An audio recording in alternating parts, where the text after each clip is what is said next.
vehicle and their newest fan. Honda, official vehicle of the Toronto Blue Jays. The fans still making their way inside the ballpark here in Cleveland. We are at Progressive Field. Last night they had 30,665 on hand, and an awful lot of Blue Jay fans. And Blue Jay fans, just like the ball players, were disappointed with the outcome last night.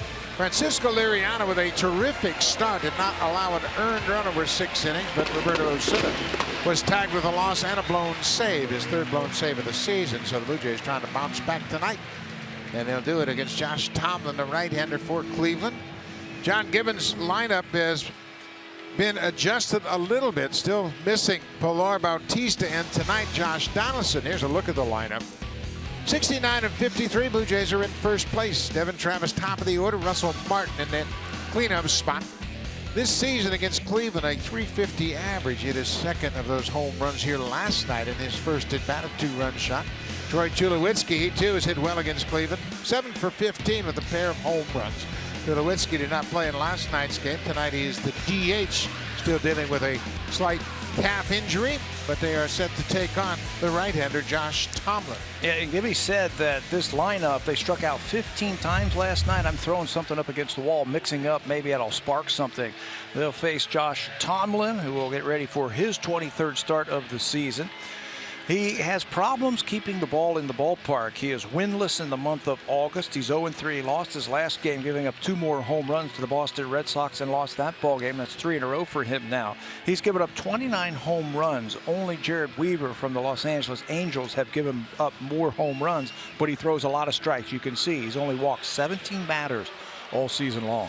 That's why he gives up so many home runs. He's throwing a lot of strikes, and the ball will leave the ballpark from time to time. Terry Francona very pleased with his club's play to this point. Obviously, they are 7 games in front in the AL Central Division. This is the 4th season for Francona as the manager of the Indians. Devin Travis, he'll step in and lead things off. Devin took the collar last night. He was 0 for 4 in the ball game. Tomlin is set. It's the sign from Chris Jimenez, and here's the first pitch of the game. It's in there for a strike, and we are underway. 29 degrees and overcast, and there are thunderstorms in the area. Breaking ball, strike 2. You're going to get a lot of that from Josh Tomlin. It's the 5th time in his career that he has faced the Blue Jays. They faced him already this year. His ERA is over 4, but he throws a lot of strikes and uses all of his pitches. Pretty good looking pitch right there. It didn't go the Indians' way. I thought Trevor Bauer, last night's starter for the Indians, did a good job of incorporating that slow curveball.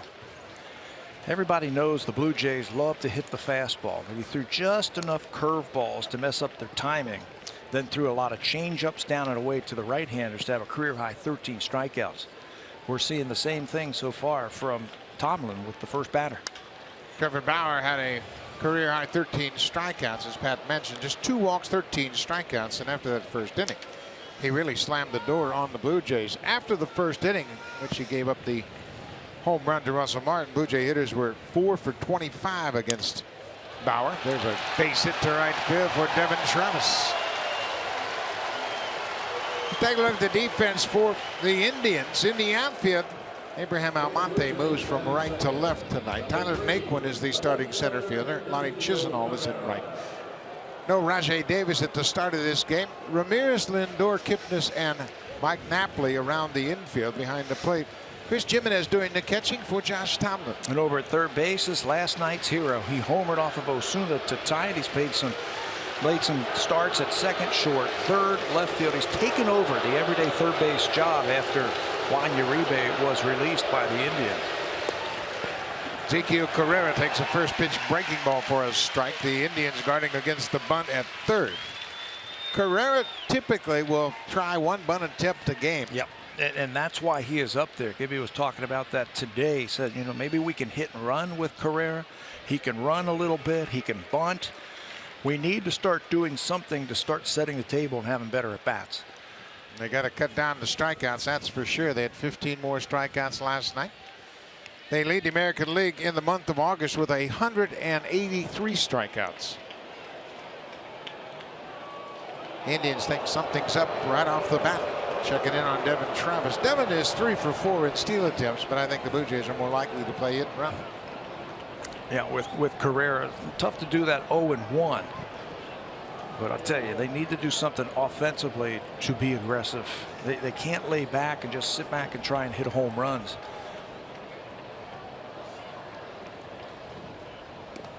Shows bunt again. Snap throw from Jimenez, and Travis is back in standing up. Jimenez has not thrown well, trying to gun down base runners. Just 2 of 17 he's caught this season. This is just a little calling card right here. Fastball inside. Maybe Devin Travis is wandering a little too far off at first base. So a little calling card throw down there. You think Trevor Bauer did something last night early in the game with that inside fastball that served him well the rest of the game? Boy, did it ever, especially to the big sluggers. Use that fastball inside to him. 1-1 pitch, fouled in front of the Indians dugout. Carrera for the season hitting .256. He's just first back from the disabled list. He was activated on Tuesday night. Mini hit streak, but he's been a big role player for this Blue Jays team, filling in all over the diamond in the outfield and coming up with big hits. Well, Indians certainly think something is on. Not really a running count, 1-2.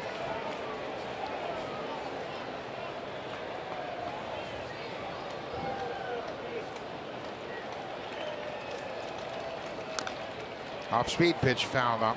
The Blue Jays lost a tough one last night, 3-2, the first game of this 3-game series, and it's not that unusual this season.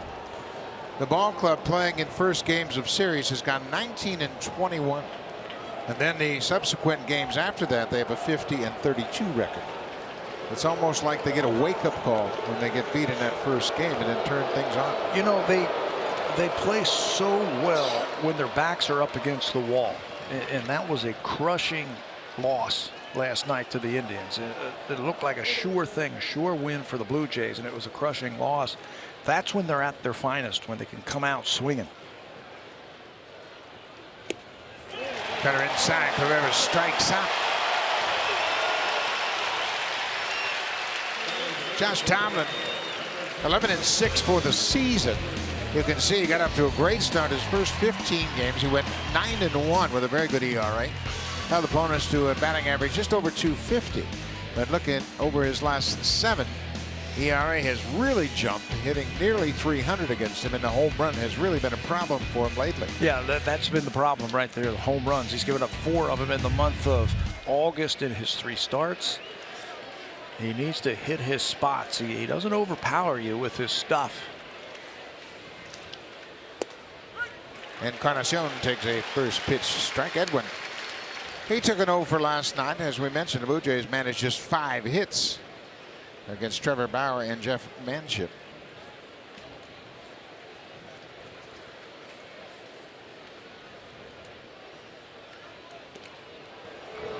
Keeping a close eye on Devin Travis.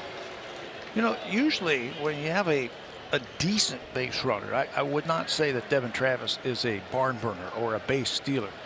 When you've got a runner of that capability, you don't want to run into an out, not with the big bats coming up. So I'd be really surprised with now Edwin up and Russell behind him if he tries to steal. We haven't seen it all year long from the Blue Jays. Gibby likes to lay back and let the big guys do their thing.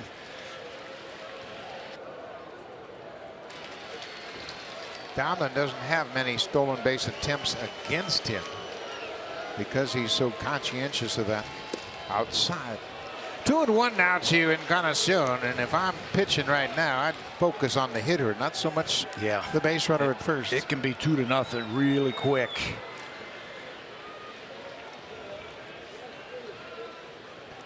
See, Encarnacion has had no problem at all hitting against right-handed pitchers this season. Pulled on the ground. Lindor can't make the play. It sneaks into left field. Travis with a big turn. They're going to throw behind him. The ball gets away from Kipnis. Devin Travis very aggressive around second, and Almonte came up throwing. So Edwin. He was with a 1-out single. Going to force him to stop him just out of the reach of Lindor. And then Almonte lays back on it and then throws behind Devin. That would have been close if Kipnis could have come up with it. But he was forcing him to throw him out. Trying to be a little bit more aggressive on the base pass. And the Blue Jays have a couple of hits again in the first inning. Here is Russell Martin, who hit a 2-run home run in the first. He added a single in the sixth. Finished up 2 for 4 last night. For Martin, his 13th home run of the season. The only 2 runs the Blue Jays could muster in that 9-inning loss.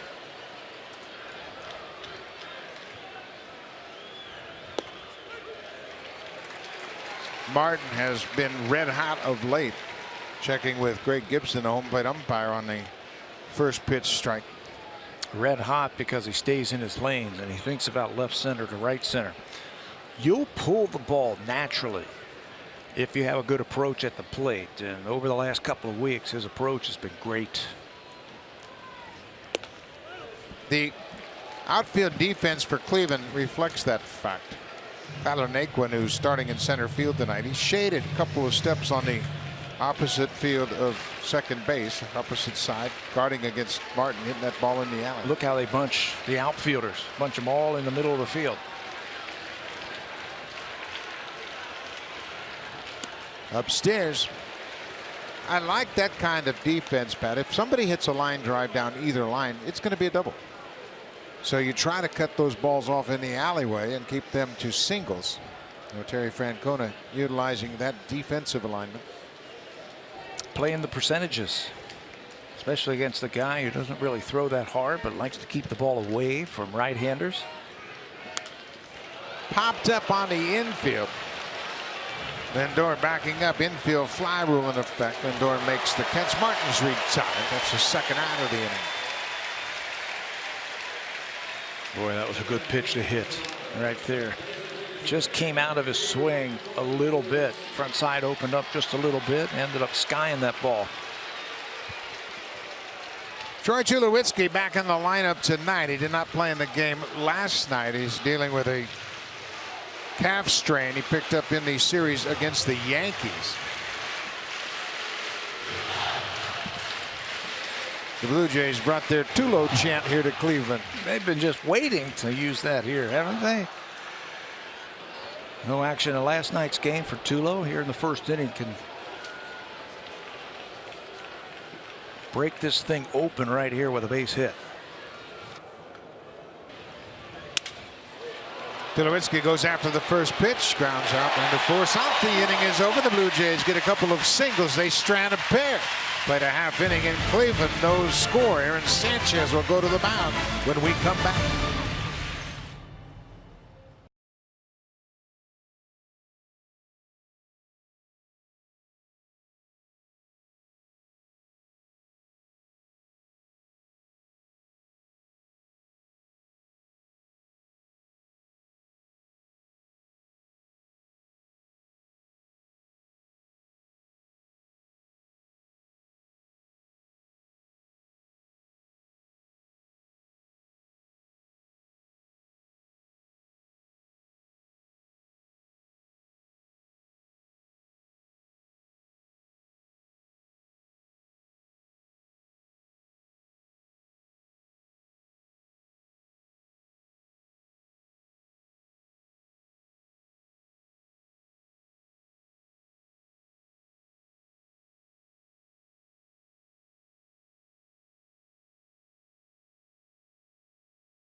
The helm of the Cleveland Indians, and he has done a nice job turning this ship around.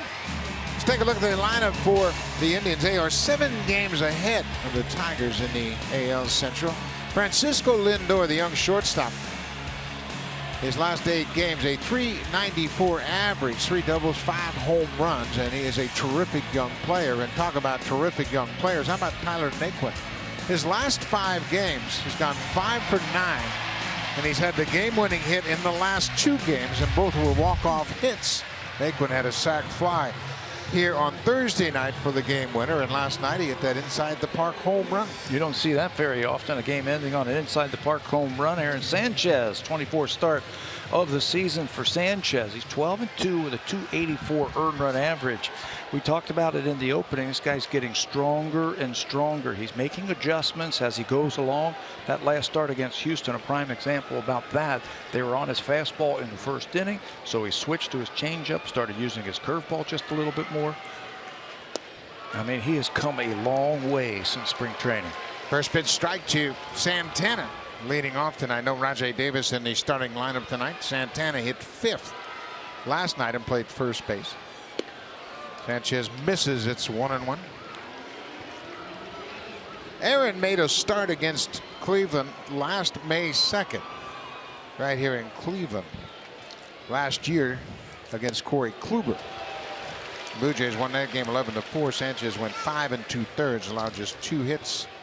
He walked 6 in that game, and I think the Indians are going to be surprised of how much different Sanchez is now than he was last year. I was talking to some of the Indians people today about that. They said, well, he doesn't have any control. I said, you haven't seen the 2016 version of Aaron Sanchez. That was early in the year last year when he was starting, and he just didn't have the fastball command. He couldn't throw his breaking ball for strikes. He couldn't back off of it. He couldn't use the changeup as a weapon. A little bit different story now for Aaron Sanchez. 1-2. Inside, ball 2-2 now.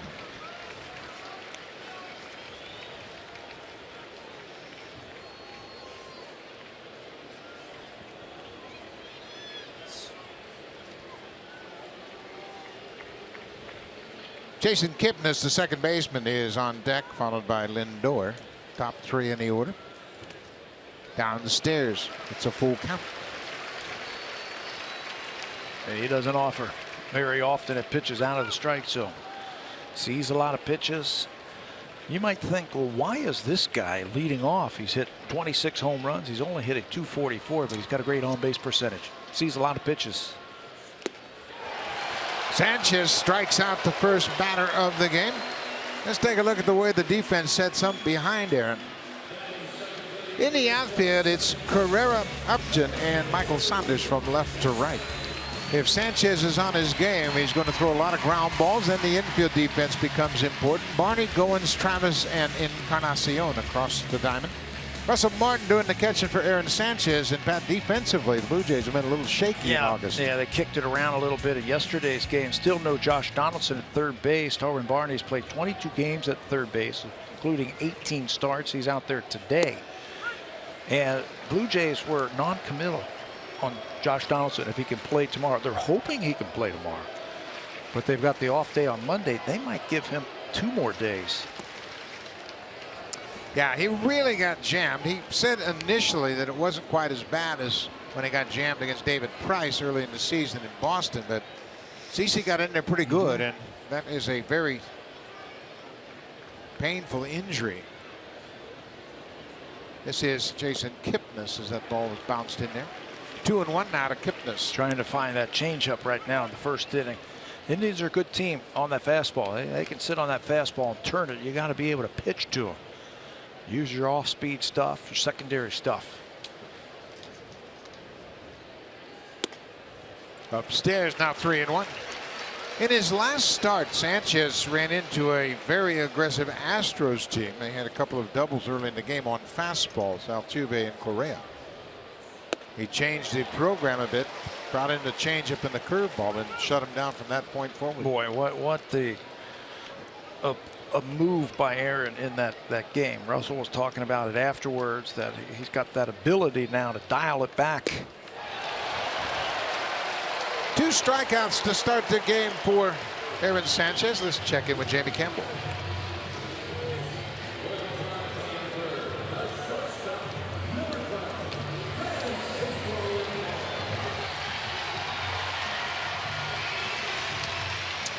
Well, Jamie, we appreciate that, but we know that doesn't mean a thing when those 2 teams lock horns. Last night, they hit 9 home runs in that game, the Astros and the Orioles were the first team since 1900 to hit 4 home runs before making an out. First 5 guys, 4 home runs and a single. Where were they playing? In a bandbox? It is a bandbox. You know that, and the Orioles know that. But they would end up losing to Houston. This is Francisco Lindor, the shortstop.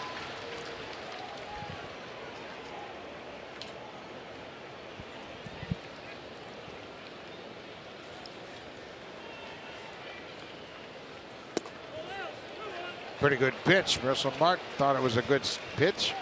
It's now 2-1. Sanchez striking out Santana and Kipnis on fastballs. Hey, I'd love to see that. Love to see the fastballs, but I'd love to see some single-digit pitch innings also. Getting some quick outs on the ground.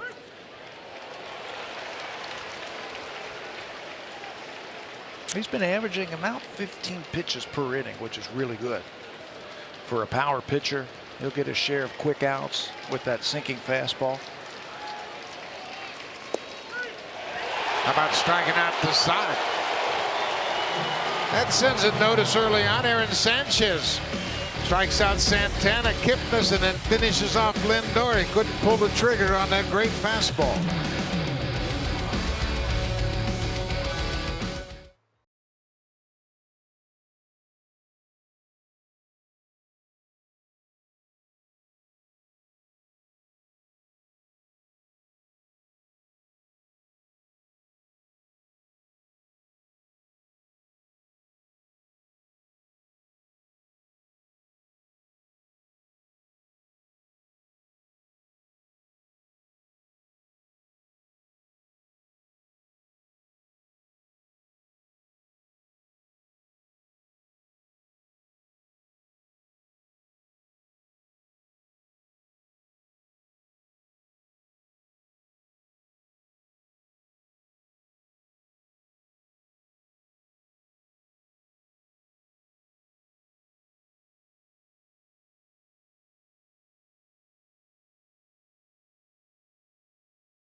Of course, I am surrounded by Blue Jays fans here, and all of them obviously a little disappointed with the amount of strikeouts the Blue Jays have had lately. And Buck, you mentioned 83 here in the month of August. Well, John Gibbons was not shy about talking about it both last night and tonight. And his point is, if you're one of the big boppers, the big guys that contribute in RBIs and so many other ways, he's not concerned about them. But he said it's the other ones. When you have 2 strikes, he said they have to learn to adjust. You have to shorten up your swing. As we saw with Devin Travis in his first at-bat, 2 strikes, he did that and he ended up going the other way. He says that we have struck out way too many times, and they know that they are a strikeout type of team because they hit a lot of home runs. But at some point, he says these guys down in the order are going to have to figure things out and make the adjustments. The Blue Jays as a team batting with 2 strikes, hitting 165. That's the 22nd lowest average in the majors. And last year they were 5th. They hit 209 with 2 strikes. Totally different departure. Well, maybe that approach that we saw from Devin Travis will rub off on some of these other guys. That was a great 2-strike approach. Slowing things down, cutting down his swing, just serving it the other way. Breaking ball is outside to Michael Saunders. Michael is hitting 6th in this lineup tonight. Michael walked and scored on Martin's first inning home run last night.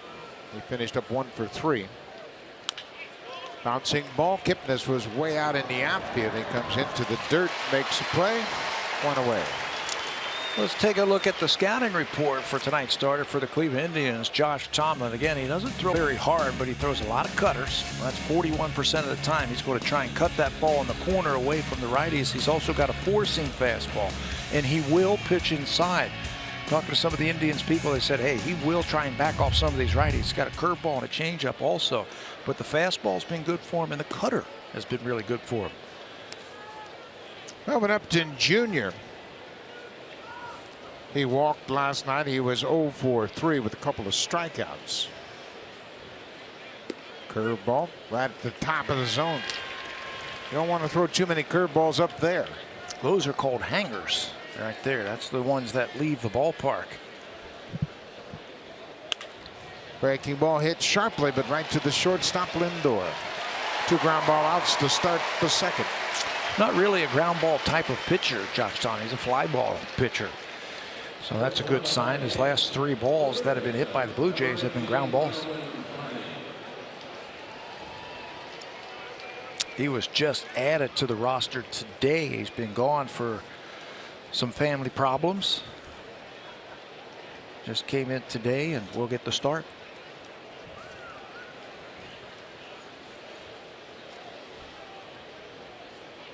Darwin Barney starting at third base in place of Josh Donaldson.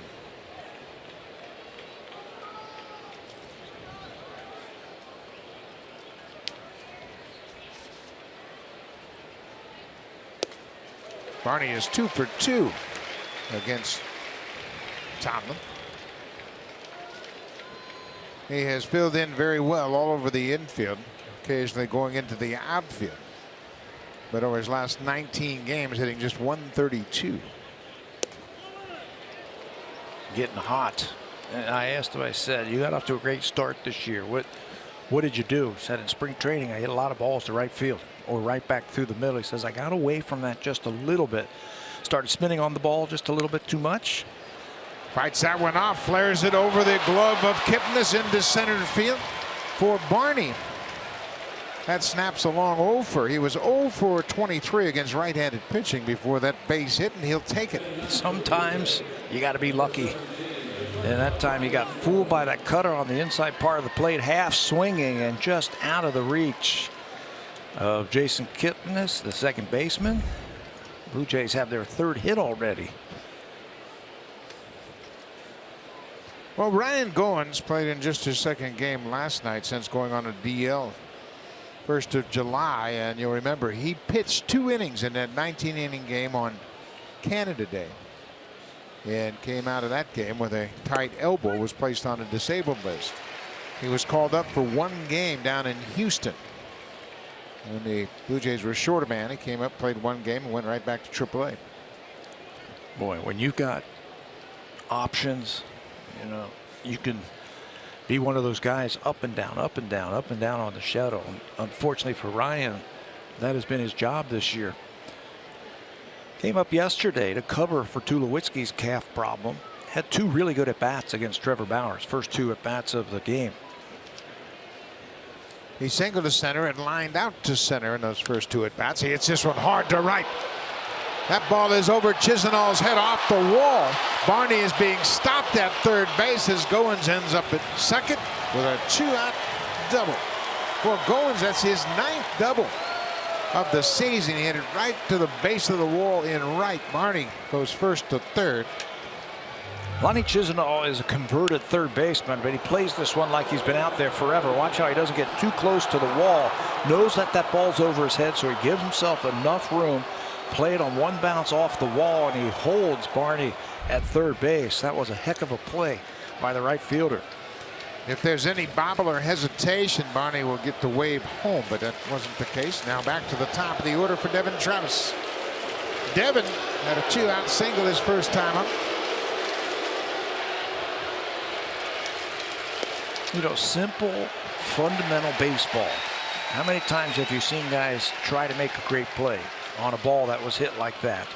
And you go back to try and make the catch, goes over your head, you get too close to the wall, bounces off the wall. That's a run for the Blue Jays. Chisenhall played it perfectly.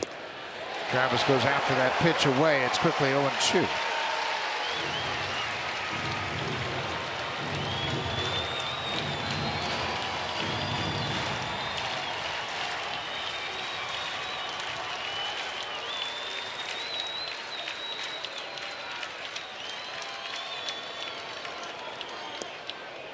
Ball in the dirt, marked by Chris Jimenez. Jimenez making his 34th start behind the plate. Their starting catcher, Yan Gomes, has been plagued by injuries. Had a knee injury. Now he's coming back from a separated shoulder he suffered when he tumbled over the bag at first and separated his shoulder.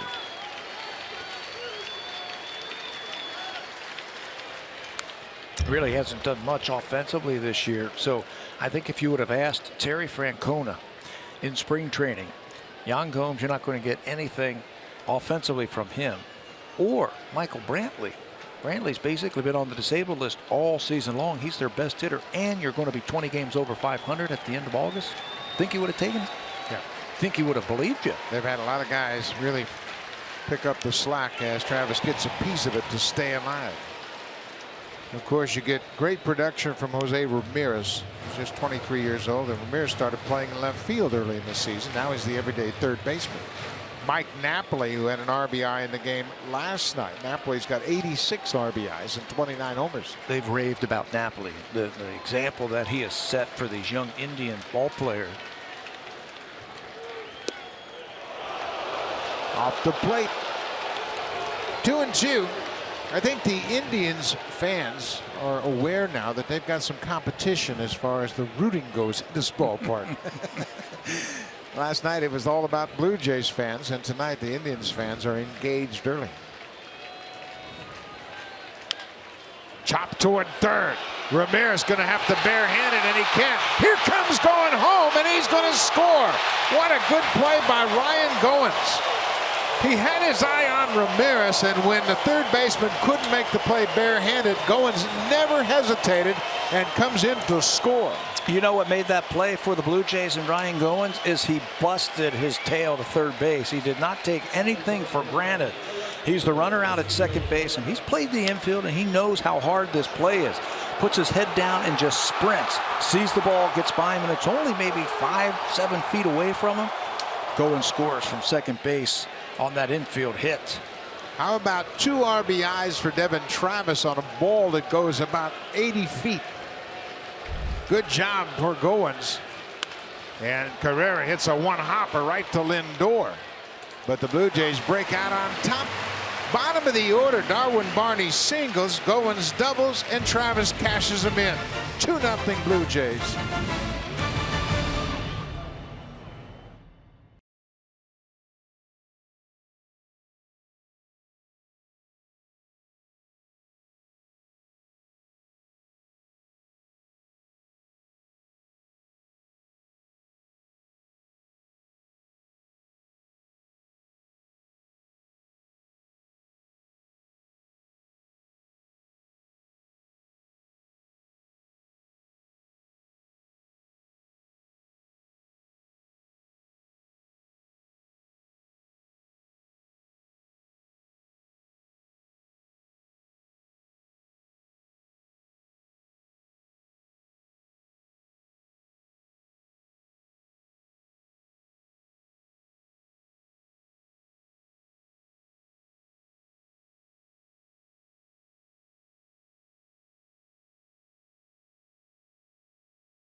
Time of the night where we give you the code and you earn points simply for watching tonight's broadcast. Here is tonight's code, MBJ9378. That entry box can be found on your My Blue Jays homepage. You have till 11:59 tonight to enter it, and we will have a new code tomorrow. Good news down here on the field, guys. It's still cloudy, but that rain that was falling earlier has stopped, so let's hope that that keeps.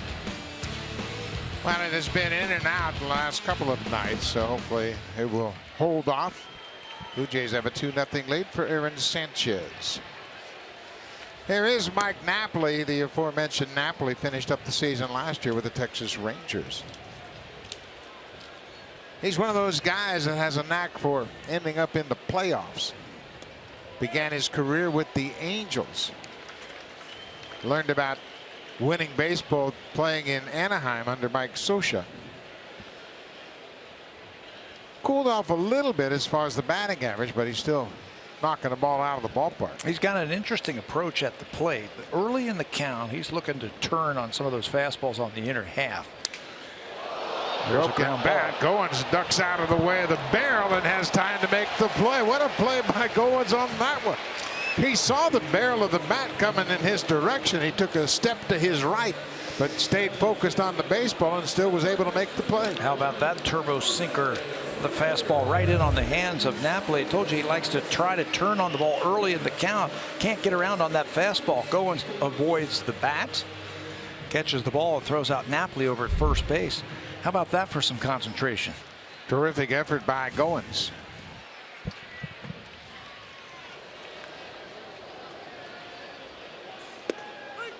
Sanchez throws a strike to Jose Ramirez. Ramirez hit the game-tying home run last night off of Osuna. That was in the 9th inning. Made it a 2-2 game. He also tied up the game on Thursday with a 2-out RBI single against the White Sox. That set up Tyler Naquin for his first of 2 walk-off hits. He had a sacrifice fly Thursday night for the win against Chicago. And then Naquin hit the inside-the-park home run to win it last night. Both of those hits last night against Roberto in the 9th inning were on 2-strike pitches. Just couldn't finish them off. Mears hits the ground ball to second. Travis throws him out.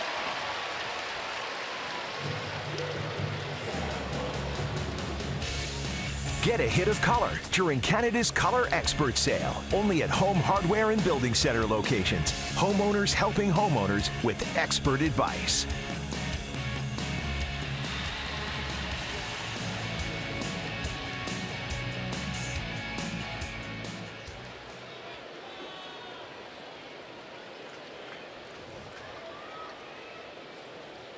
Lonnie Chisenhall, the right fielder, did not play in the game last night with Francisco Liriano starting that ball game. As Pat mentioned, Chisenhall began his big league career as a third baseman. He has now moved to right field, and he's made a pretty effective change. Adjusted very well. Not your typical right fielder. That's where you want a lot of power. 30 home run type of hitter. Lonnie's not that type of hitter. He'll spray the ball around the ballpark. You got the outfield playing him the other way. He'll hit for a high average. Not this time. 6 up, 6 down for Aaron Sanchez to start the game. He's racked up 4 strikeouts, and the Blue Jays have an early lead.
Home next week, and you'll want to join us on Saturday for Junior J Saturday, presented by Boston Pizza. Join us pregame outside gates 5 and 10 for inflatables, activities, and lots of fun. And after the game, kids 14 and under can run the bases just like the pros. Go to BlueJays.com for tickets. And kids, Ryan Goins would be the pro that you would like to run the bases just like. Are you guys? Ryan's had a nice start to his ball game. He's got a base hit. He scored a run on an infield hit all the way from second, and he made a nice defensive play on Mike Napoli. Edwin Encarnacion chases that first pitch and hits it foul. Blue Jays have a 2-0 lead.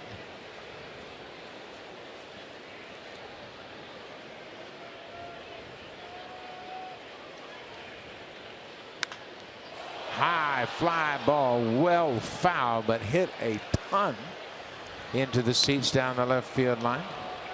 Boy, that thing went up and I lost it. It went up so high.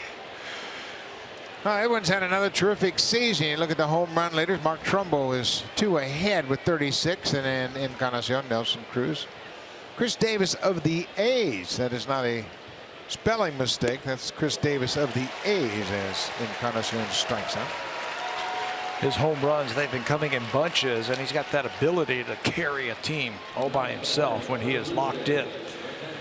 Edwin was held with no hits in yesterday's ball game. He got a good hit his first time up. Second strikeout of the night for Tomlin. This is Russell Martin. They're still picking up some pieces of Napoli's bat around home plate. Sanchez got in that kitchen deep, and that bat exploded.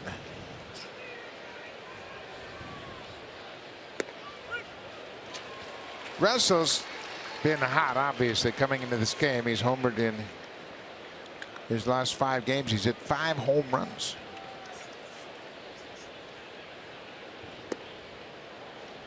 Downstairs, just missed. It's a 1-1 count.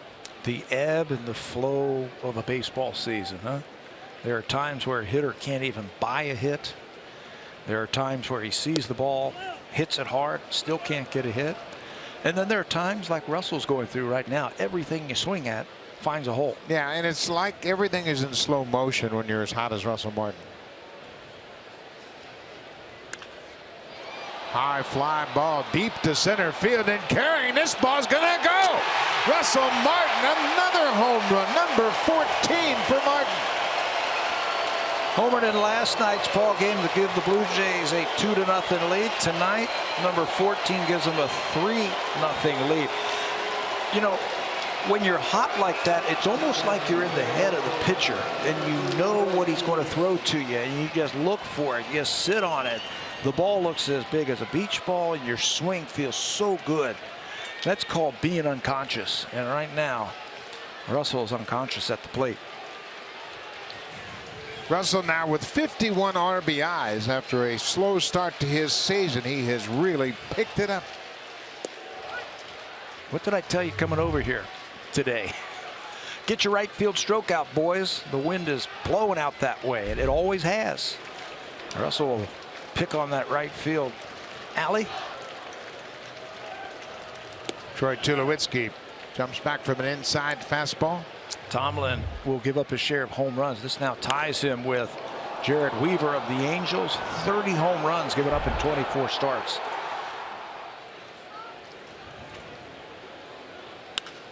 Tulowitzki drives it to the alley, and that's going to get down and go up against the wall. Tulo's headed for second, and he'll get there with a slide. It was close. Lindor couldn't come up with it. But Tulowitzki has a double to the wall, his 12th double of the season. No pulling off the baseball tonight. Stay on it. When they throw that ball away, that cutter or that changeup away, don't try and pull it. Stay right with it, and that's what Tulo does to pick up that 12th double. There's the cutter. Look at the rotation, the spin. It's going down and away. Stays right on it. Head right down. Level swing to right center field. Tyler Naquin made this close at second base. He's a former first-round draft pick, showing off his arm from center field. Short hop to Lindor, but that's close. Terrific throw on one hop, and Lindor couldn't come up with it, so Tulowitzki is in scoring position for Michael Saunders.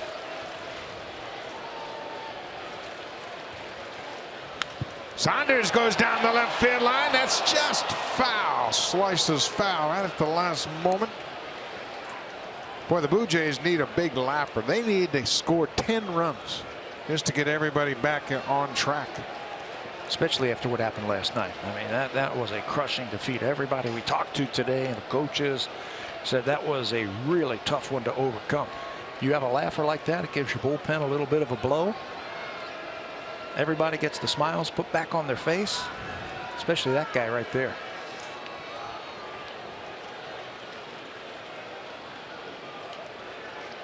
Oh, and 1 count to Saunders.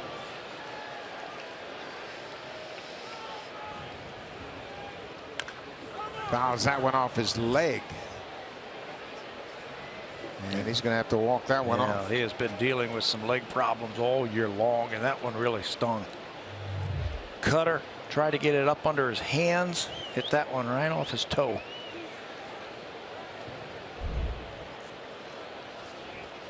Going to have to play.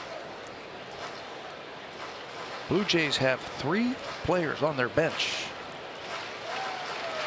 And none of them can play in the outfield. That's right. So Josh Thole, Josh Donaldson, and Justin Smoke, and they just as soon not play Donaldson at all. That's why you see that concern on George Poulos, the trainer, and John Gibbons, the manager, after that foul ball by Michael Saunders. Well, what you do as a manager is you just turn your back on the player so you don't even look. So, sorry, you're going to have to play. Send the trainer up into the clubhouse for something? Yeah. Go get me a coffee. 0-2 to Saunders inside off the plate. 3-0 Blue Jays. Russell Martin has now hit 6 home runs in his last 6 games. He hit 6 home runs in his previous 53 games. Outside.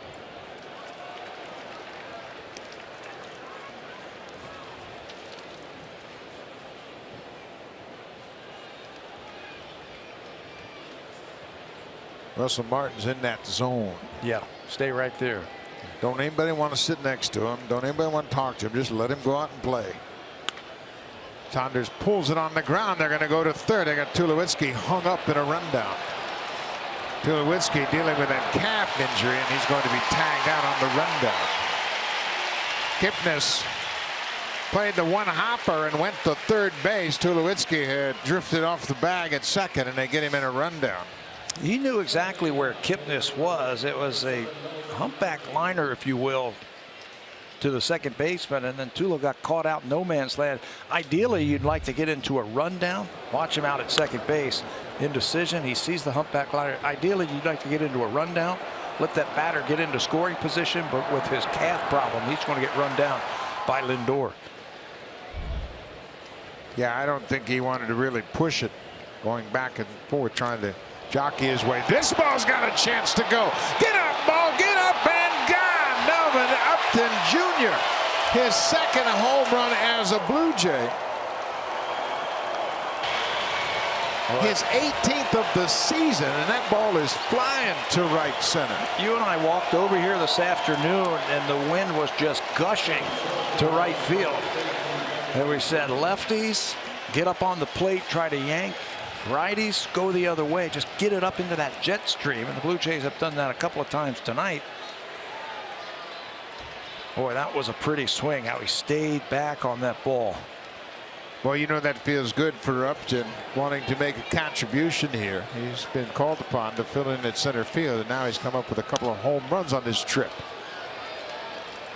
He homered in Yankee Stadium, hit a 3-run home run Wednesday afternoon, and here he takes this spinning breaking ball and drills it over the wall in right center. Right into that swing down. He's a very good low ball hitter. Lifts that ball to right field.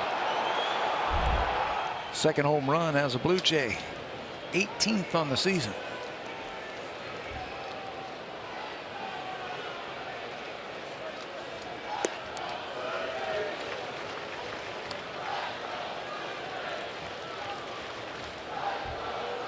Nothing Blue Jays. Darwin Barney started the rally in the second with a 2-out single. He fought off an inside pitch and flared it over the second baseman's head into center. He turns on this pitch and rips it foul. Pat, how many times have we said it? When the Blue Jays bottom of the order gets on base, this team really clicks. Barney got the 2-out single. Goins had the double right behind him, and then Devin Travis, an infield hit, got the Blue Jays off and running tonight. Turn that lineup over, and you got the big bats coming up with runners on base. Their number 8 hitter this year is hitting 256. Their number 9 hitter right around 219. So they haven't had it like they did last year when it was Devin Travis or Kevin Pillar hitting down there, but they're getting it done tonight. Barney strikes out. That ends the top of the third. And the Blue Jays scored 3 runs Russell Martin has been on fire. His 6th home run in his last 6 games. And Justin Melvin Upton Jr., his 2nd home run on this road trip.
Blue Jays lost a heartbreaker. This was Tyler Naquin who hits the ball to deep right field. Saunders tries to make the catch. It bounces off the wall and goes away from Saunders.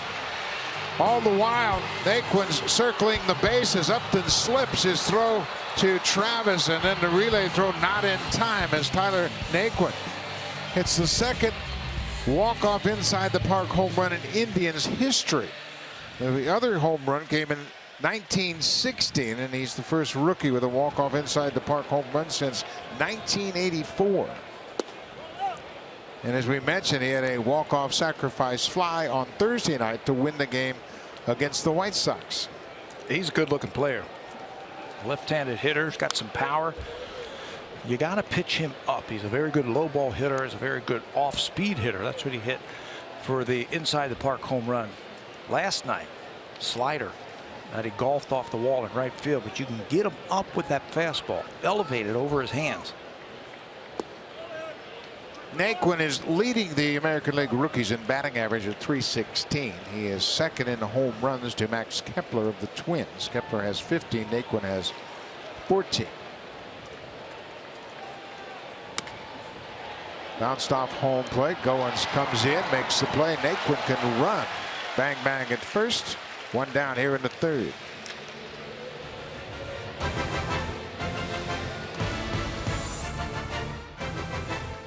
We've been there from the start.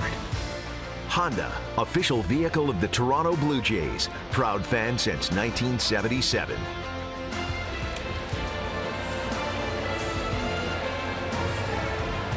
We are in Cleveland, a beautiful Progressive Field. Game 2 of this 3-game series. This will wrap up the Indians portion of the Blue Jays schedule this season. They split the 4 games at Rogers Center back in July. Abraham Almonte played in right field last night. He is in left field tonight. No Rajai Davis in the starting lineup.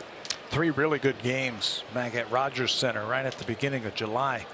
Blue Jays lost the first 2 games 4-1 and 2-1. Everybody knows about the 2-1 19-inning game, but then they came back and won 9-6 and then had a laugher on the last day. 17-1 spanked the Indians. Well, that 9-6 game was 6-6 in the bottom of the 8th, and Ezekiel Carrera had been thrown out at home plate by Tyler Naquin. The Blue Jays appealed the call, and he was ruled safe, and that led to 2 more runs. Ground ball to Goins, and it handcuffs him. Should be an air charge to Goins. Almonte hit it sharply, but it was right to the shortstop. He was moving to his right. Looked like he was late getting the glove down, and you can see Sanchez say, "Don't worry, I got you covered. I'll pick you up." You don't see that very often from Ryan Goins, but that ball handcuffed him, and in between hop as he goes to his right, the ball came up, hit him right in the heel of that glove. One more time. Again, he doesn't make too many errors like this. He is as sure-handed as they get in the infield. That ball skipped to his right at the end, and he never really got his glove squared up on it. So this is the catcher, Chris Jimenez. Almonte, the first Indians to reach base, and he reaches on the air. And Sanchez, right after that Goins error, he turned to Ryan Goins and patted his chest as if to say, "Don't worry about it. I'll pick you up." And he comes back and throw a first pitch strike. You know how that feels as a player who just made that error. I mean, you don't want to let your guy down, but then when he turns around and says, "Hey, don't worry about it. I got it. Catch the next one." And there it is. Double play ball. Goins steps on the bag, goes to first, and Sanchez delivers on the promise. "Don't worry, Ryan, I'll pick you up." And here's the ground ball. So Sanchez, after the Goins error, turns to his shortstop and says, "Hey, don't worry about it. Put it out of your mind. I got big time belief in you." And they turn to double play.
Of the game so far tonight, including last inning. He doesn't make many errors, but he booted one, and Aaron says, "You know what, Ryan, I played with you before. I know. Don't worry about it. I got this one.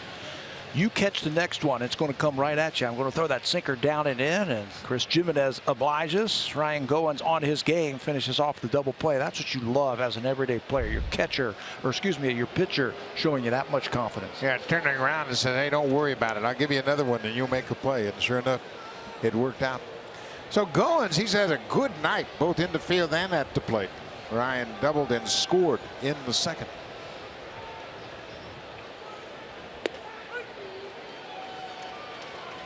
Blue Jays with a 5-0 lead.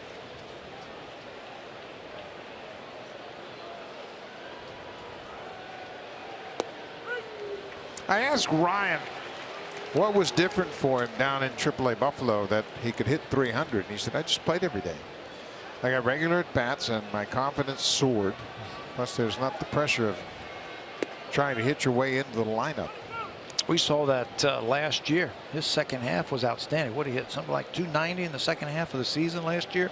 Just doing his thing, taking the ball away, shooting at the right field if you have to, flipping at the left field if you have to, have good at bats. How many times last year did we say, "Wow, that's another good at bat by Ryan Goins"? At the end of the year, he had about 285. And this year, his play was so intermittent that he could never really get anything going with the bat.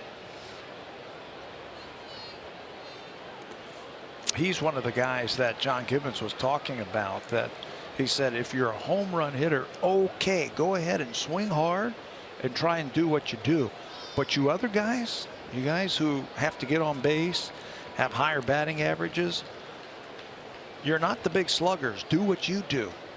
Have good at bats. See a lot of pitches. Get on base. Bouncing ball past the pitcher. Kipnis flips it with his glove to first. One away. Let's check in with Jamie Campbell.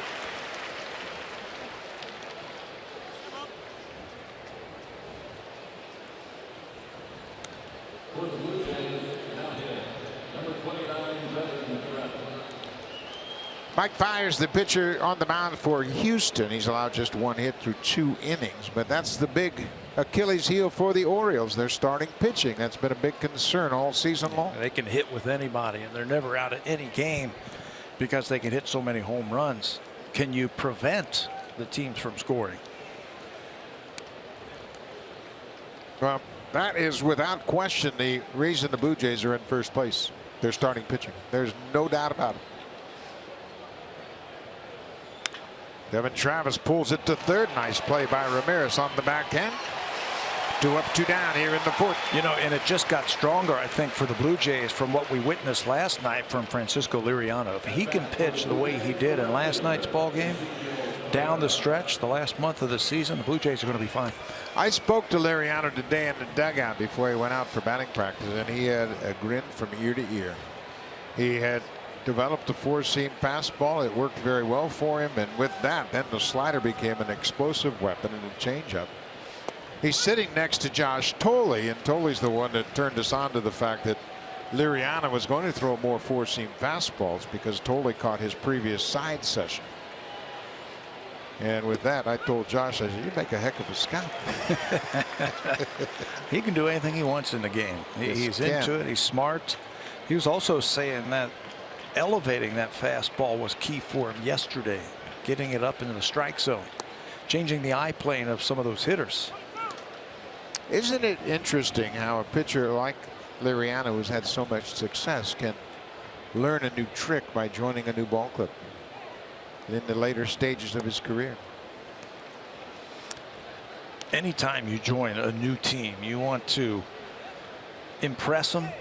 You want to contribute. You want to feel like you're one of the guys. Well, I think last night Liriano did that. No earned runs and 7 punch outs. Well, he and Melvin Upton Jr. both have had a couple of impactful outings recently. Upton's hit 2 home runs on this road trip. Liriano did not give up an earned run in that game for the first time since his first start of the season this year. The only run he allowed was an unearned run last night. That ball came back, and it was off the plate at the start. Caught the inside corner. Carrera strikes out. The Blue Jays go down in order in the fourth. For Tampa, that's his 4th strikeout. This ball is backing up over the inside corner.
And if you're catching a game here in the U.S., share your experiences using hashtag from anywhere.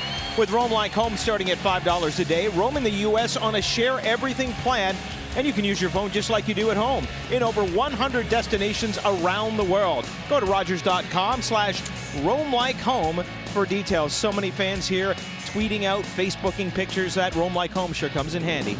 I don't think anybody's at home in Canada. I think they've all come to Cleveland. They're all here.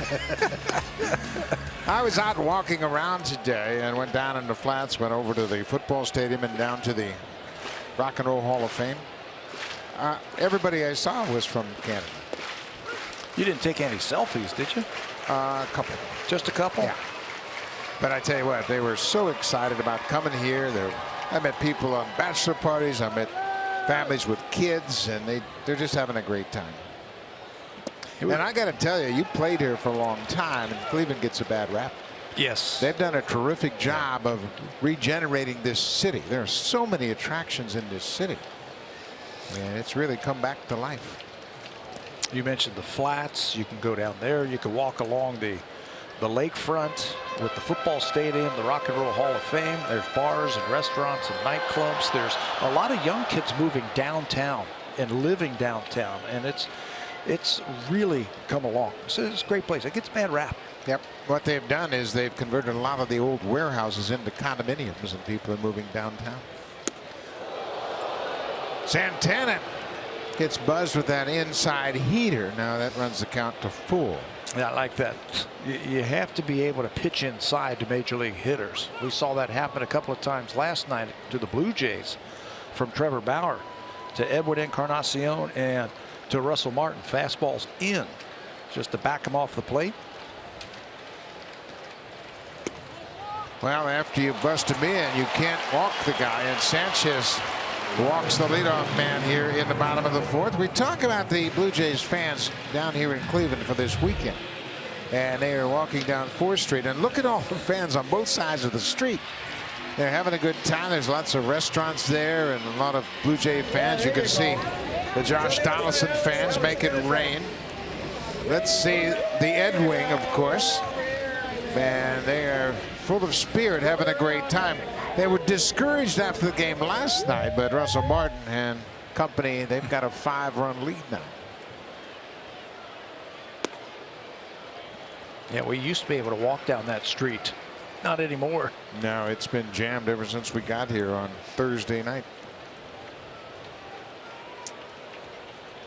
Jason Kipnis struck out in the 1st inning.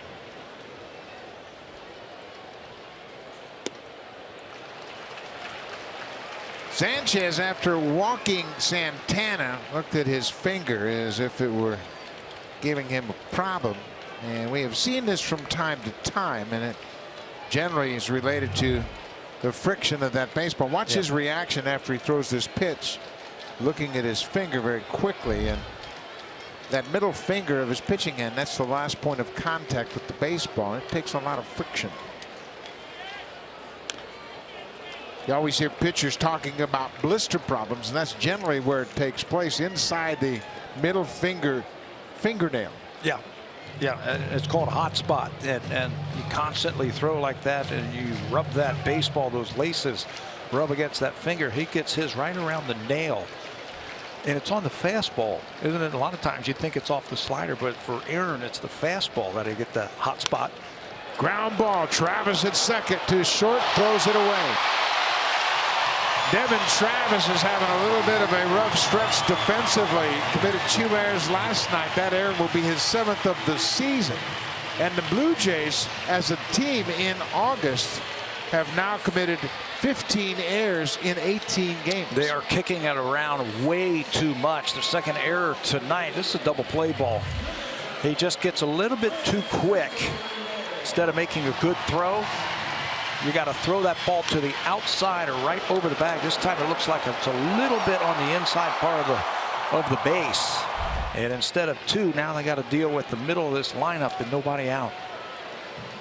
7th there for Travis, and 2 errors tonight. The Blue Jays have actually committed 16 errors in 18 games this month, and that's their 7th game with multi errors in August. And there's a base hit.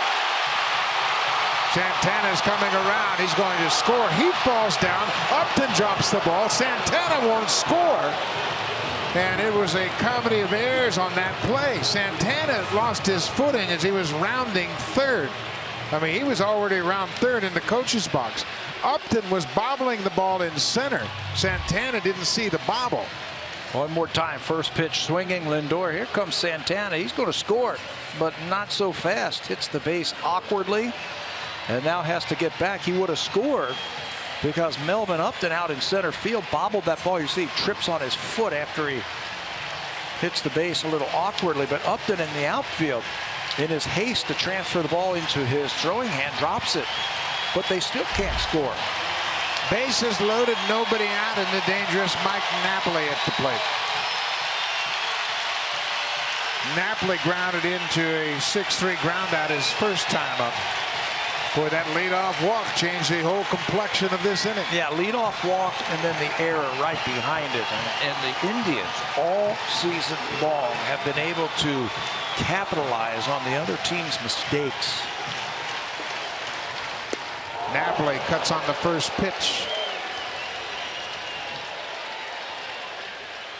Mark Napoli drove in the first run for the Indians in the 6th inning. It was against Liriano. Got a high breaking ball and hit it into left. That's his MO right there. Early in the count, he's trying to unload a ball into the seats. High fly ball. That's going to stay in the ballpark. Santana is tagging at third. Kipnis is tagging at second. They go to second to keep the double play in order, and they do. Santana comes in to score on the sac fly. Kipnis moves to third, but Lindor is held at first, and the Blue Jays keep the double play in order.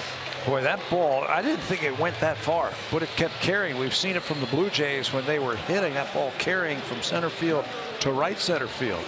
So no chance to get the runner at home, no chance to get Kipnis at third base. Upton did a good job of throwing that ball on the fly and stopping Lindor to keep that double play in order. Now that's imperative with Sanchez on the mound and that sinking fastball. He'll get a ground ball. They've already turned one double play behind Sanchez tonight, back in the third. But here is Jose Ramirez. He's a dangerous hitter. He's been a clutch hitter for the Indians all season long.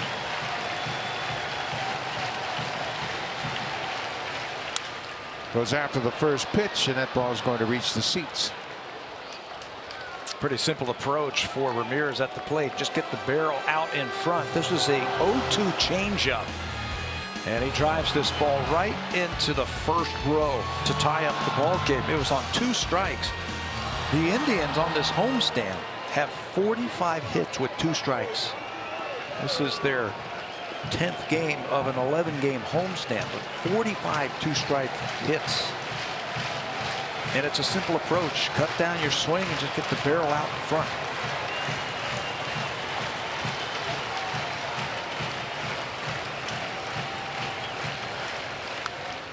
You know how many hits they have had on 0-2 counts on this homestand? 8. 8. His was a big one. Yesterday, that was an 0-2 changeup. Ramirez came into this game batting .311. He grounded out to second base in the 2nd inning. First and third, 1 out, a run in for Cleveland here in the 4th.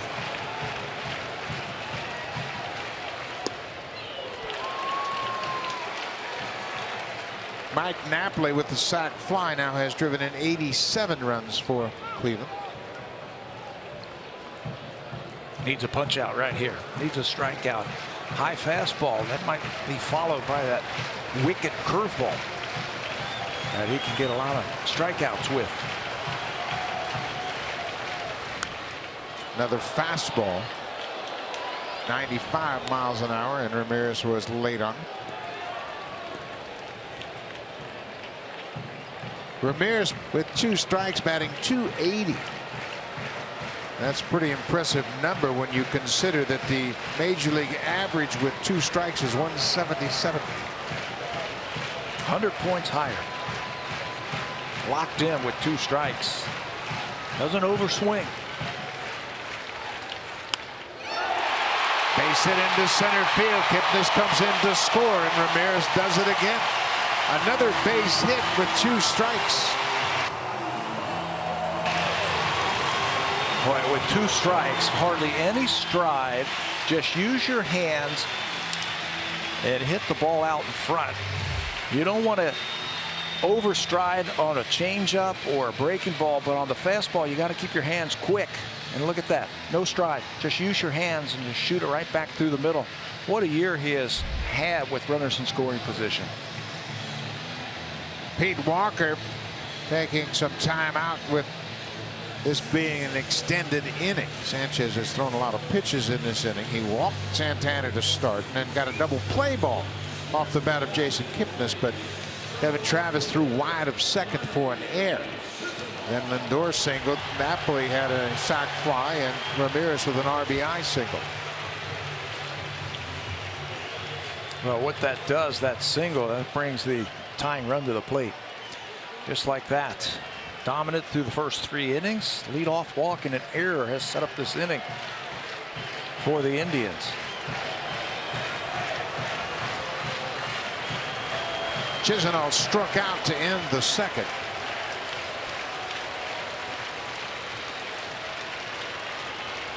Sanchez is aware that the Indians will run.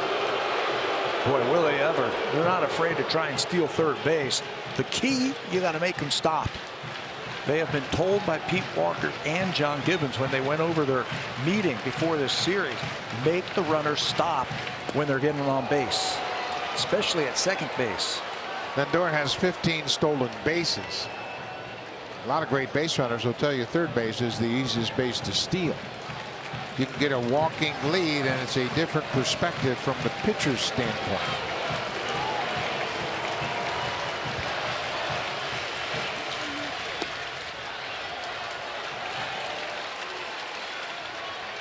Cleveland has been aggressive running the bases all season long. They have more stolen bases than anybody in the American League. And we saw the Astros, how frequently they run. Well, Cleveland runs even more than Houston. Number 1 in stolen base attempts, number 1 in stolen bases, and number 1 in percentage of being successful. Sanchez with a good breaking ball gets ahead of Chisenhall. Yeah, Russell's trying to get the attention of Ryan Goen, saying, hey, when we throw a breaking ball like that and he swings through it, don't stand there at shortstop. Break behind that runner. I might throw down there. Yeah, because the swing will make that base runner take an extra step, anticipating contact, and sometimes you can throw behind the runner.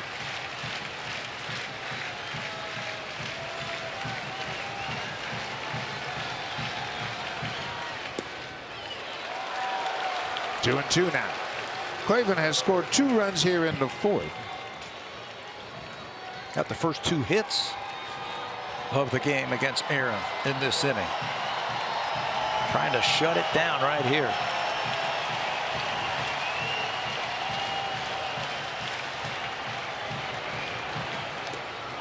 Foul tip, just got a piece of that fastball.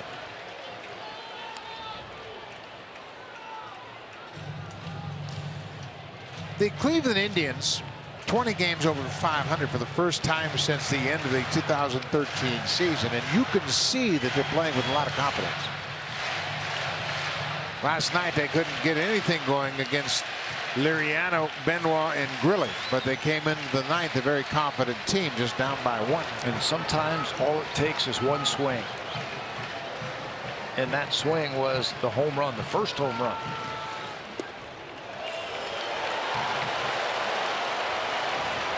Three and 2, 1 out. Tyler Naquin, the rookie, is on deck. Lindor at second. He singled. Ramirez had an RBI single. He's at first. Foul back. Boy, they take good pitches and just foul them off to stay alive. That was a good fastball right there. Now he's got to throw a better one.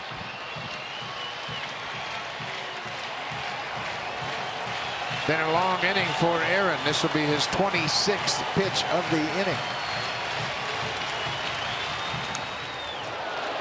Another good pitch. Chisenhall fights it off.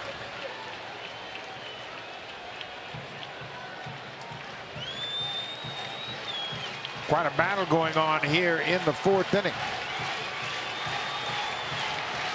Open the door just a little bit. Just give them a crack. And they've been taking advantage of it all season long.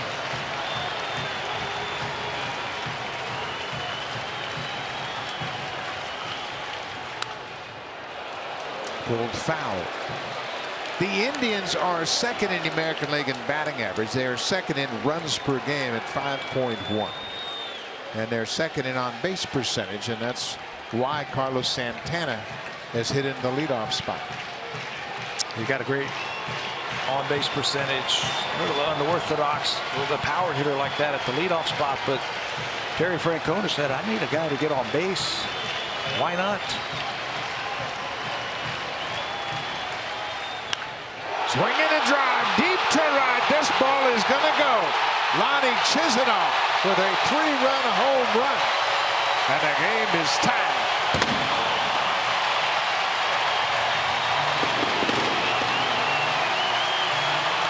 With each pitch to Lonnie Chisenhall, you could tell he was getting a little bit more comfortable with Aaron Sanchez's fastball. Just a little bit more information. Fouled off some of the tough ones, and he was looking for one at the middle of the plate, and he got it, and he didn't miss it. The Indians take advantage of the leadoff walk in the air to open the door, and they've put a 5-spot up against the Blue Jays. Sanchez had not given up a home run in his previous 6 starts. One more time. The timing is there. Fastball middle, and that will tie it up with the way the ball is carrying to right field. Tyler Naquin goes after the first pitch. Well, you mentioned he hasn't given up many home runs, but he knows that one's not coming back. For Chisenhall, his 8th of the season.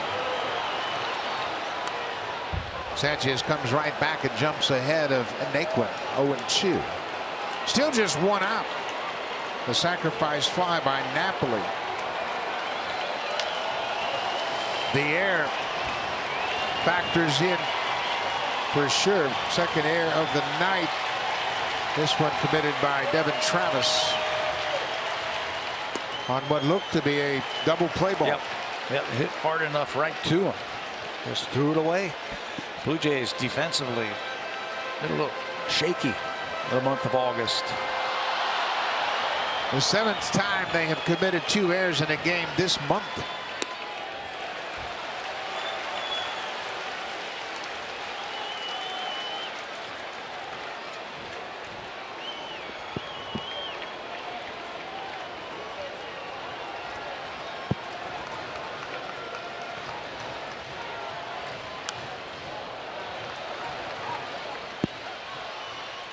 Chisenhall not really known as a power hitter, but I'll tell you, it's that at bat went along. He just looked more comfortable, and then finally gets one. And just like that, after that home run, it started to rain here.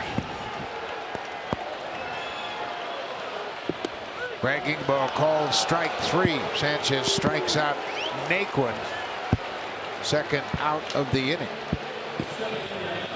You can see the people headed for cover as the rains have opened up here.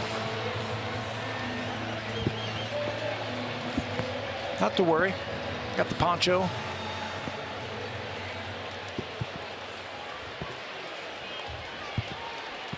Abraham Almonte is the 8th Indian to bat this inning. Goes after the first pitch. Good teams will take advantage of opportunities that they're given. A leadoff walk in an air. Then single sac fly, single home run. Just a nice little simple approach at the plate. They don't try and do too much. They just take what that pitcher gives you.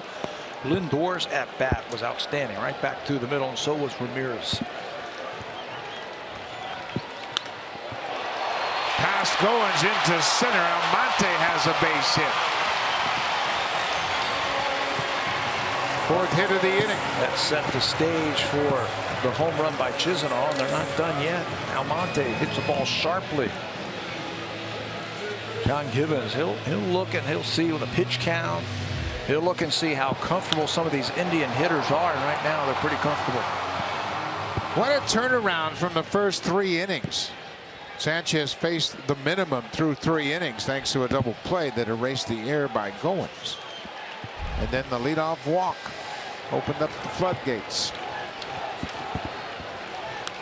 Chris Jimenez, the catcher, hit into a double play. Joe Biagini loosening up down in the Blue Jays bullpen.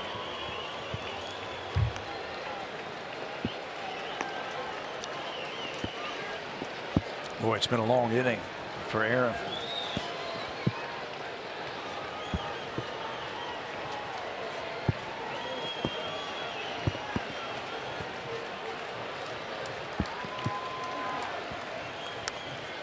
Popped up behind home and over the screen. Boy, they've had some tough at bats, haven't they? The Indians, they make you work. You know, on paper, you look at them and say, okay, well, we can get through this guy, and this guy's not going to hurt me. But from 1 to 9, these guys put up good at bats, and they really put the pressure on that pitcher.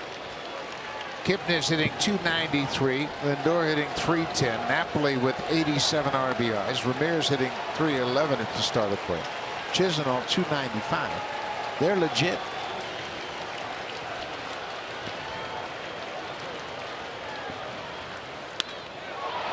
Hard hit right to the shortstop.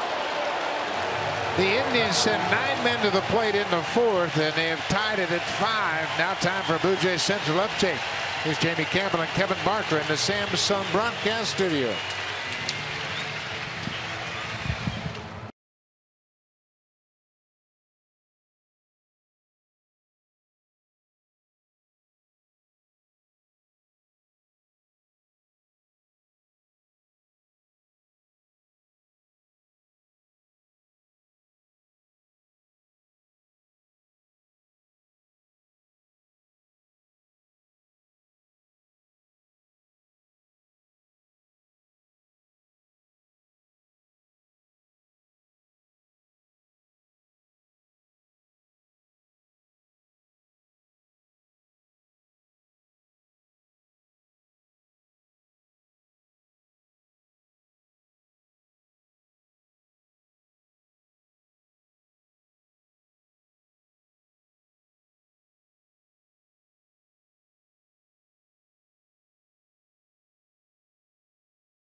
Travel rewards program, WestJet will match your status and treat you like gold.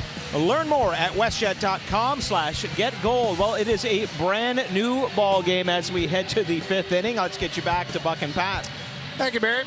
Well, the Blue Jays, we mentioned how the defense has been kind of shaky in the month of August, and again, it's played itself into this ball game. 5 runs in the bottom of the 4th. 4 earned runs, but the double play ball that Kipnis hit looked like it was going to be 2 outs and nobody on. And Travis threw it away, and the Indians took full advantage of it. 9 men went to the plate in the 4th inning. They scored 5 runs on 4 hits. Back to work against Josh Tomlin. Encarnacion, I've not seen him do that before, showing bunt. Little smirk on his face. He knows it. I don't think it's going to pull anybody in, is it? High fly ball to left, and you can kiss it goodbye. The Blue Jays have the lead back. Edwin Encarnacion, number 35, a no doubter to left. Well, that one fan wanted to see the Ed Wing. He can watch it as Edwin circles the bases with that 35th home run. That looked like it went right into a group of Indian fans. No doubt about it. That's about 3/4 of the way up the bleachers in left field. You think they're excited? Look at those fans, obviously Blue Jay fans, and they get a gift from Edwin. Blue Jays retake the lead 6-5, and they have out-hit Cleveland 9-4. Second time they've come back. Chris Jimenez, the catcher, he's seen plenty of these, and he's like, why did I put that finger down? That ball doesn't get inside, and Edwin drops it into that yellow section right there with the little ponchos on. Way up the bleachers in left. Look at the excitement on those guys' faces.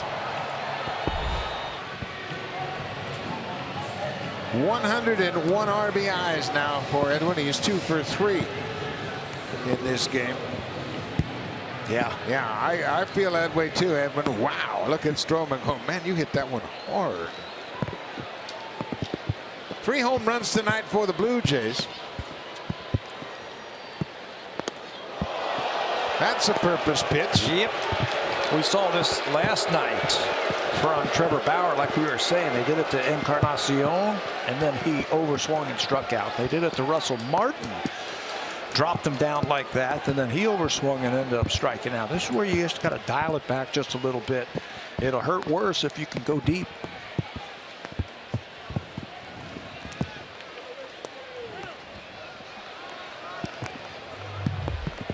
Here's the sign right there. Up and in. Give it to me. Martin bailed out. You're right. Last night Russell got rattled and tried to hit one over the scoreboard in left. You got to stay composed and try to do some damage with the bat. Yeah, make it hurt. Line one back through the middle or hit a double. The rain has intensified now, and the fans once again heading for cover. Tomlin, with 3 home runs allowed, has now taken the lead in home runs allowed. He has given up 32 home runs, 2 more than Jared Weaver. Inside for the strikeout, 1 down.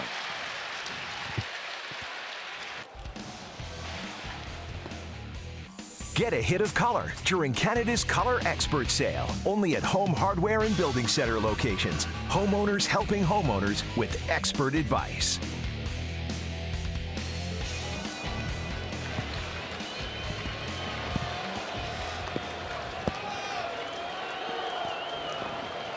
Dan Otero, veteran right-hander, loosening up. There's a breaking ball up and in. Tulowitzki was aware it was a breaking ball.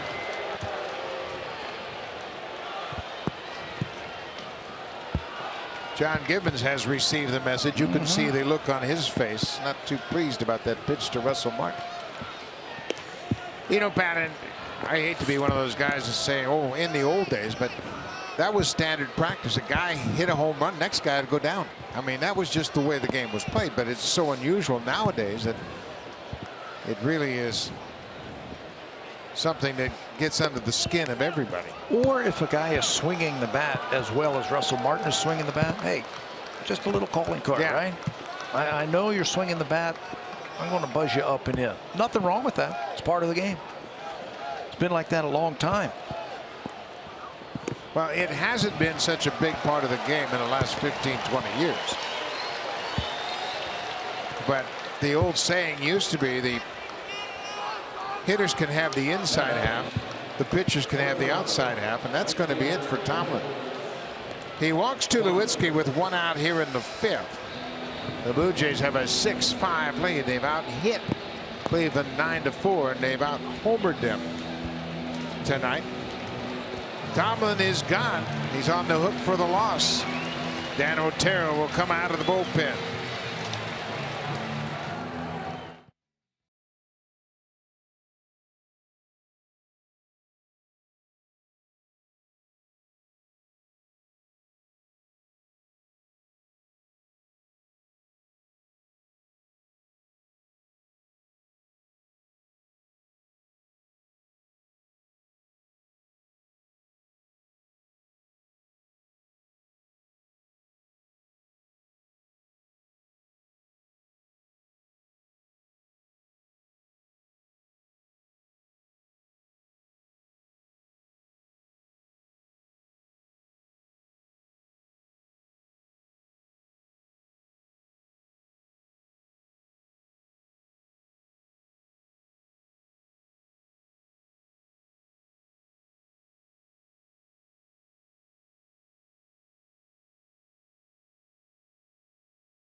in his major league debut. New pitcher is Dan Otero. Otero was purchased by the Indians from Philadelphia December 18th last year. He can give you multiple innings out of that bullpen. Doesn't throw hard, sinker slider type of guy. Throws a lot of strikes. Also, look at that, 50 innings, just 9 walks and 40 strikeouts. He's the guy that Terry Francona likes to bring in to help him get out of the mess like this. He can throw a ground ball. Veteran has been around. 26 of his last 30 appearances have been scoreless.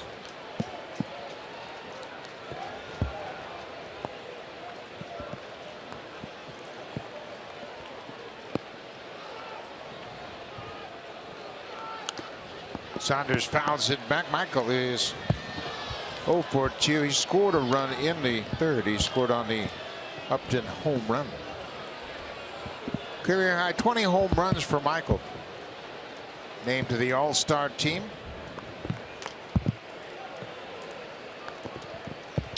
Blue Jays have a 6-5 lead, and the rain once again has picked up.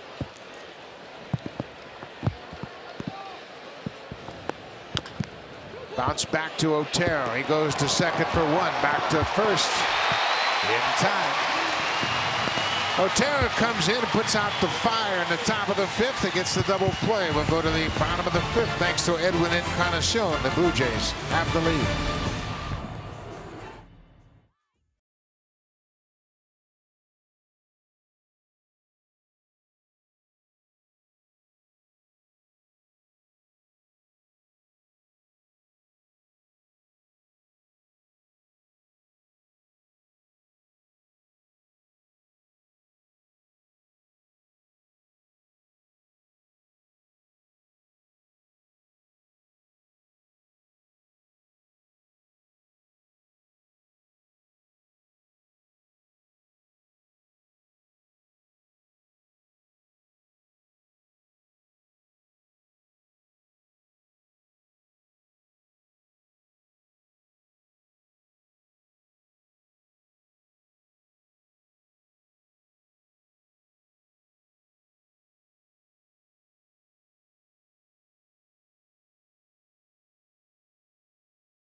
Presented by Honda.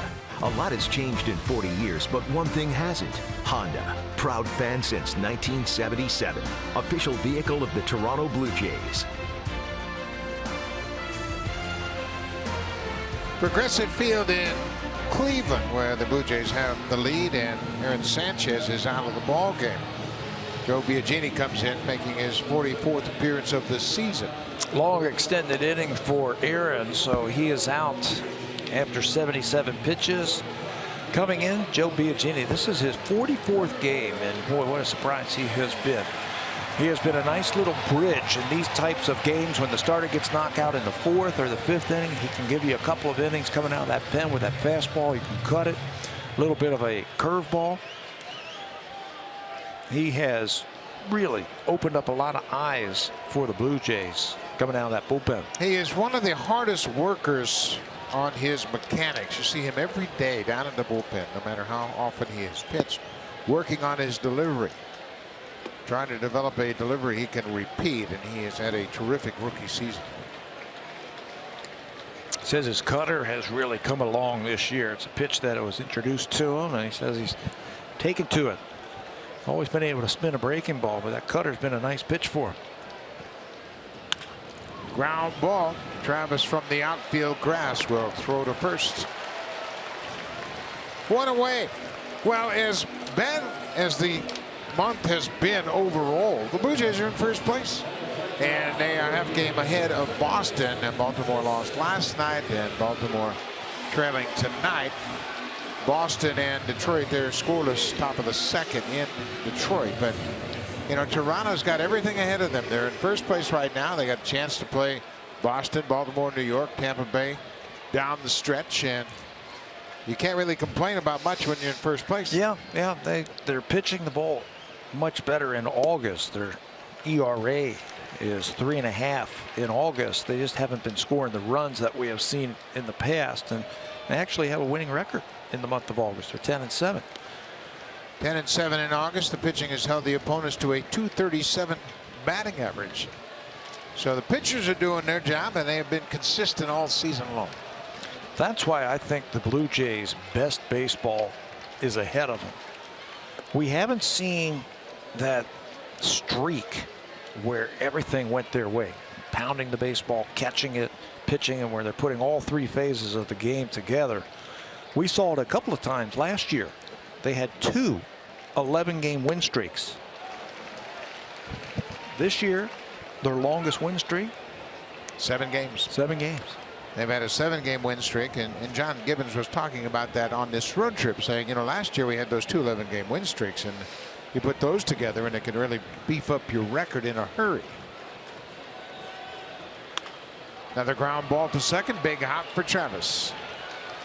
Kipnis is retired, 2 away. You know, I think this late in the season, all it takes is one hot streak for 2 weeks. Say you play 14 games and you win 11 of them, something like that.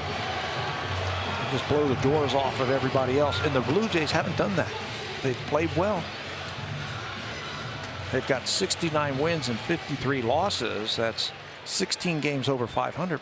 But we haven't seen them play great baseball yet this season.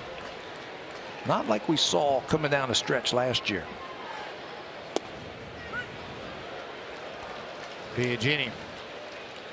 There was a first pitch strike to Lindor. Lindor 1 for 2. He scored one of the 5 runs in the bottom of the 4th.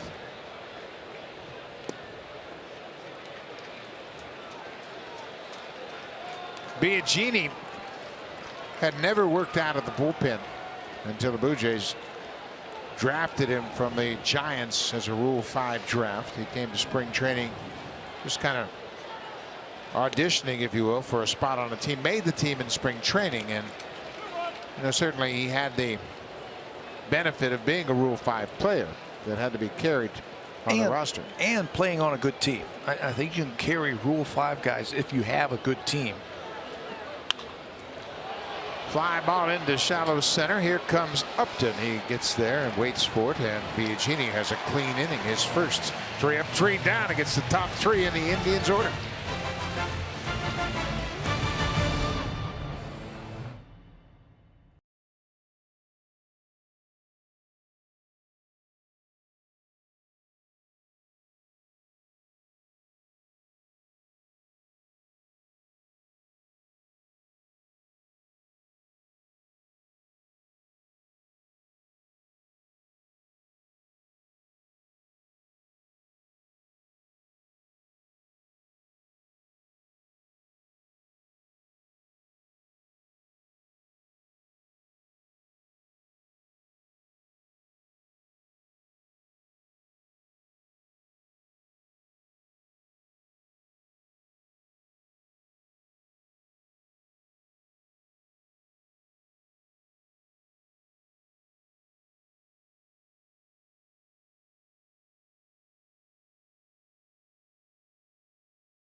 With the MLB.com at-bat app.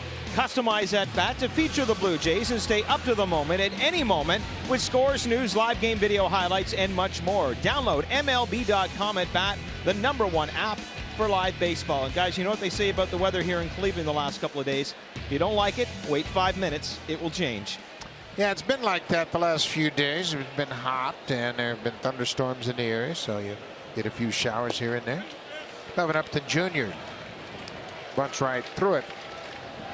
Leading off the 6th. Melvin hit a 2-run home run back in the 3rd, his 2nd home run as a Blue Jay. Trying to surprise Ramirez, the third baseman, and drop a bunt down. Get something started. Love to see some more add-on runs. That's something the Blue Jays couldn't do last night. Come up with some add-on runs.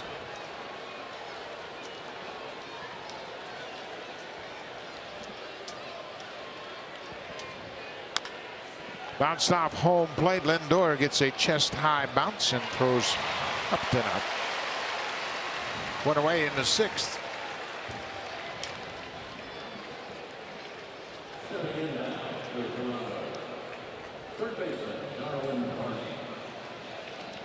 Otero had some good years with Oakland. He began his career 2012 with the Giants and then was moved across the bay to Oakland and was a big part of what they did. He knows how to pitch. Keeps the ball down. Pitches behind. And a fastball count. He might throw a breaking ball. He'll get a share of ground ball outs too. Came in and got that double play to end the 5th inning. That's what he has done all year for this team. Otero in 2014 pitching for the A's went 8-2 with a very good ERA at 2.28. And then he pitched in the postseason on 2 different occasions for Oakland. Made a total of 5 appearances. The rain has created kind of a sticky situation on the mound, and you can see the pitchers carry tongue depressors out there to the mound to help them clean out their spikes.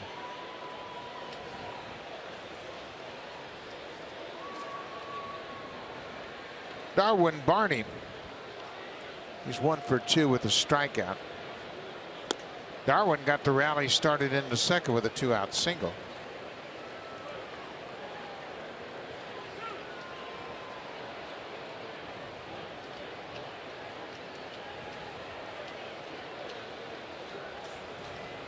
Way outside.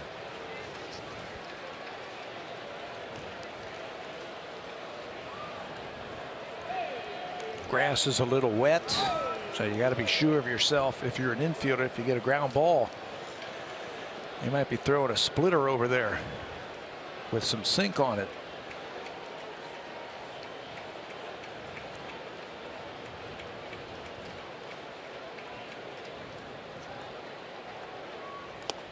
Outside. Full count to Barney.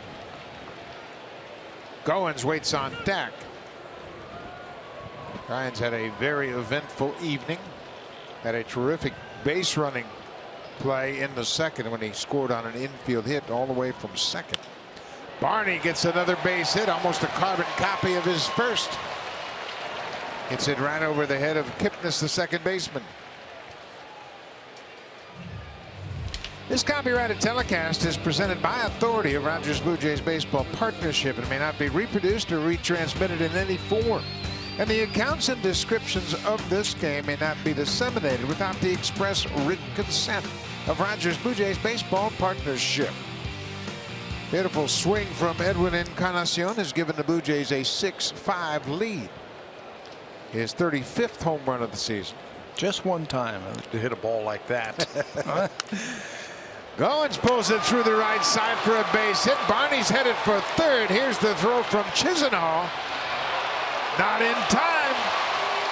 Barney challenging the arm of Chisenhall, who's got a good arm. He's got 5 outfield assists. He threw a 1-hop strike to 3rd, but Barney is called safe by the 3rd base umpire. And he knows that the grass is wet, so he's going to try and take an extra base on the right fielder. Takes one more peek over his shoulder. He's going to challenge him.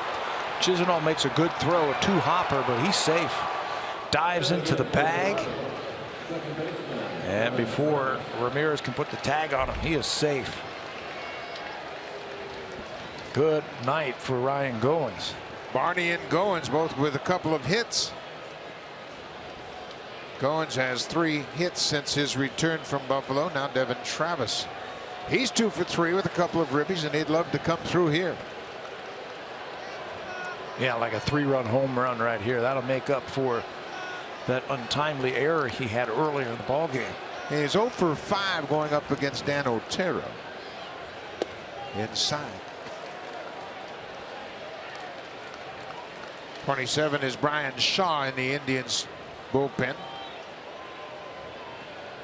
Blue Jays threatening here in the 6th with 1 out.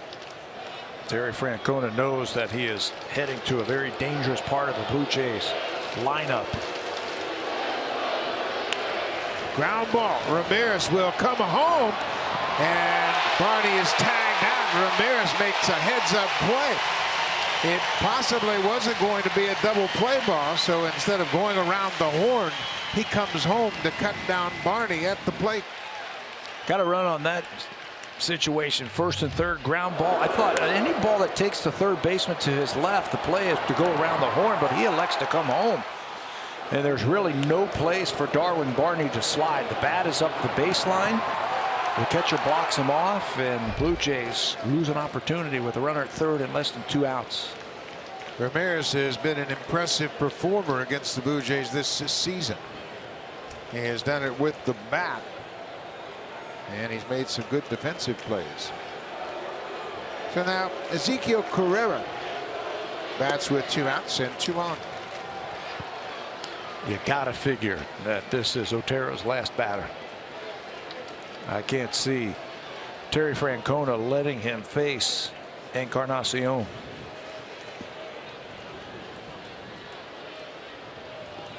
The numbers are identical for Otero and Shaw against Encarnacion. They're both giving up a hit in 3 at-bats. They both have allowed a 1 for 3 to Encarnacion. This guy just doesn't throw as hard as Brian Shaw. John Gibbons knows that. He needs a big hit. Carrera's had some big hits. He's done a good job with 2 outs and runners in scoring position. 5 for 15 this season.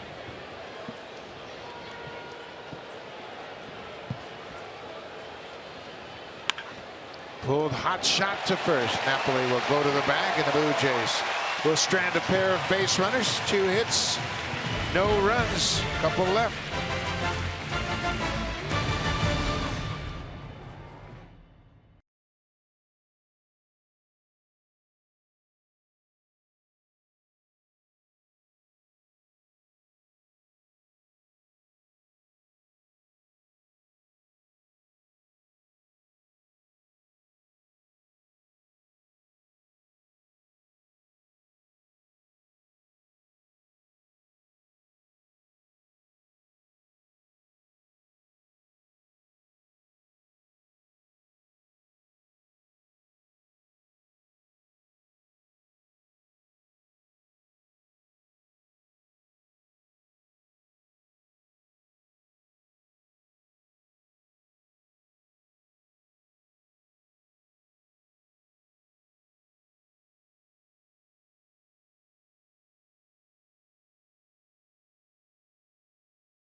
In a spot to play on field at a Blue Jays fan camp in September. Visit participating Boston Pizza locations and enter when purchasing any Budweiser and burger combo. Go to BlueJays.com/BudBP contest for details and rules. Guys, I have a feeling there are a lot of folks out here having a Budweiser and a burger here at the ballpark tonight. Sounds like a good plan to me, Barry. And the Blue Jays have entertain their fans that have come down from Canada, and a lot of Blue Jay fans from all across Canada have made their way here to Cleveland. So Biagini retired the side in order in his first inning. Now he'll deal with Mike Napoli.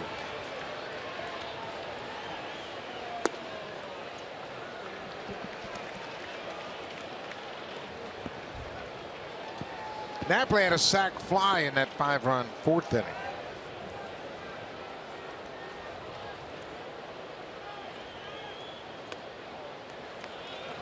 Why is Biagini so effective, Pat? Well, he throws strikes, first of all. For a young player in the big leagues for the first time, he throws strikes. But he comes right over the top, and he keeps the ball down. That almost drives the ball down in lower parts of the strike zone. And he's got 3 pitches that he can throw for strikes. He has shown that all season long. I like also, as that ball is a check swing and Edwin's got it, I like how he sets up and how his front side with the glove, almost like he throws it at the hitter.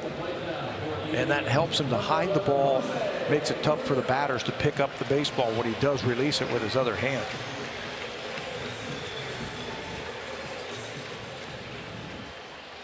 Brett Saso gets up in a hurry. Ramirez is a switch hitter. Lonnie Chisenhall is a left-handed hitter. He's behind Ramirez. You faced guys like Joe before in the big leagues where they've got that Iron Mike type of windup where they got that front side falling over and the glove is almost thrown at the hitter. Next thing you know, the ball's on top of you. Yeah, hitters talk about it being a short arm action where you can't really time it up. See the relievers Benoit and Feldman talking about the hitters they might face. So much information now available. Those are all charts about what a guy hits, what he hits in counts, what his strengths are. All available to the relievers during the game. No reason to forget when you come out there how to pitch to a certain guy. Got to get through this inning. There's a long way to go in this game.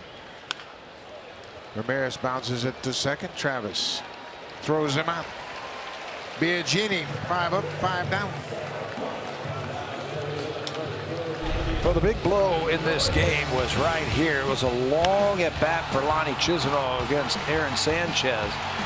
Fastball down the middle. He ties it up with 1 swing. That's Chisenhall's 8th home run of the season. And the excitement was brewing that inning. They've only scored in that 1 inning. Big blow right there from Lonnie Chisenhall. 3-run home run gives him 48 RBIs for the season. He's batting with nobody on and 2 outs. And Biagini delivers a strike.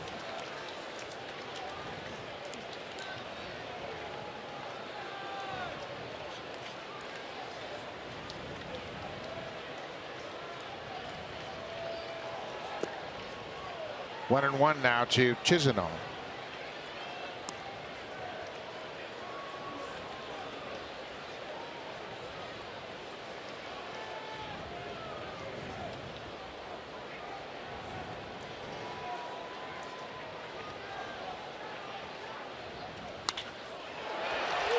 Base hit.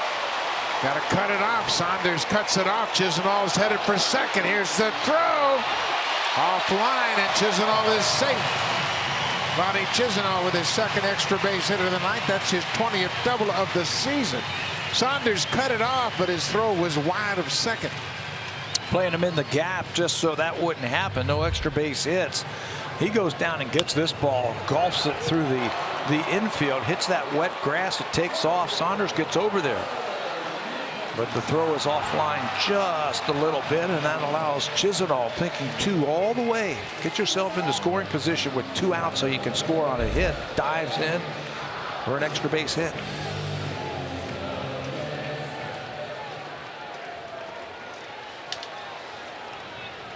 Left-handers have hit .286 against Biagini. Righties .233 coming into this game. Tyler Naquin 0 for 2 with a strikeout. Well, he swings it.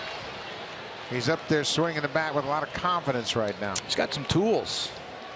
We saw him in the outfield run a couple balls down. We saw his arm We saw him score on an inside the park home run, so he's got some speed. He's got 14 home runs in limited at bats this year.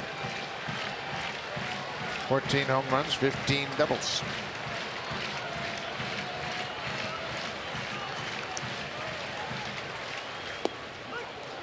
Good breaking ball.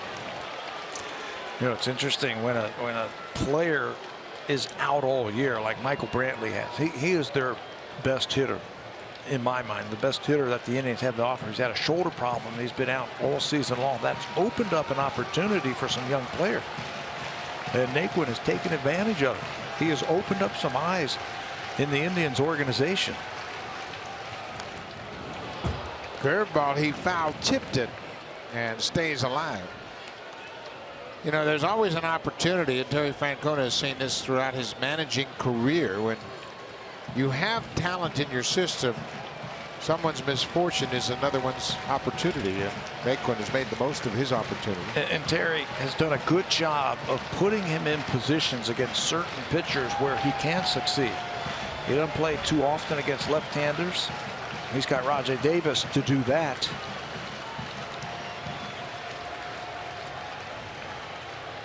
Oh, 0-2. Fouled off. That got him pretty good. Got him on that front leg.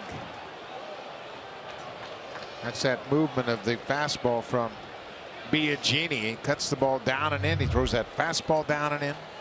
Cuts this one. That one is right off the shin. Ooh. There's the cutter. Look at the spin and watch how it's starting to go in and down underneath the bat. And that's what you're going to see from a left-handed batter when that ball starts cutting underneath the barrel. The only thing you can do is foul it down the right field line or foul it off your foot. Trainer's going to come out and attend to Naquin now, along with the manager, Terry Francona. Boy, that slow motion shot we had of him fouling that ball off of his shin, there was a lot of trauma in that leg.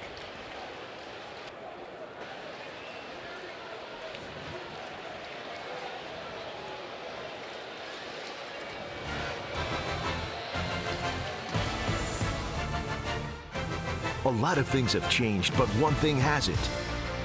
Honda, official vehicle of the Toronto Blue Jays, proud fan since 1977.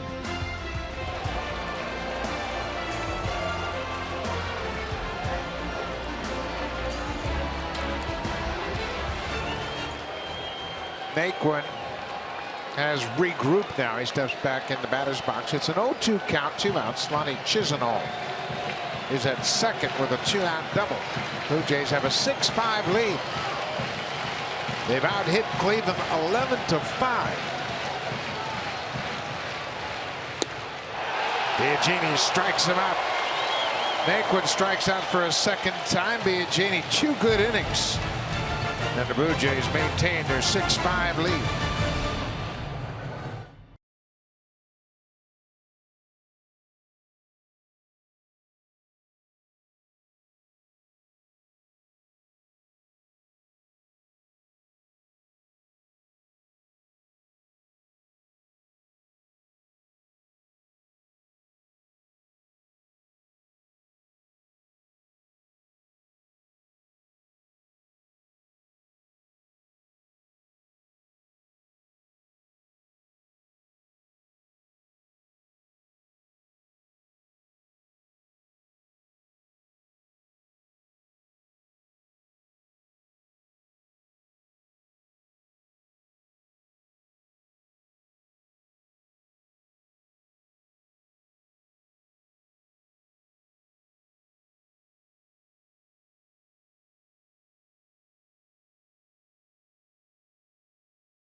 vehicle of the Toronto Blue Jays. Proud fan since 1977. Blue Jays were up 5-0. Cleveland quickly came back, tied it up, and now we're in the 5th inning. And Edwin Encarnacion against tonight's starter Josh Tomlin. Liftoff.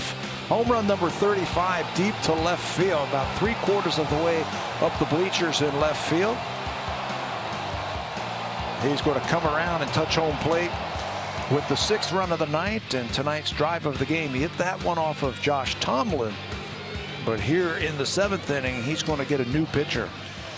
Brian Shaw will come in, making his 57th appearance of the season, and right-handers hitting just .215 against Shaw.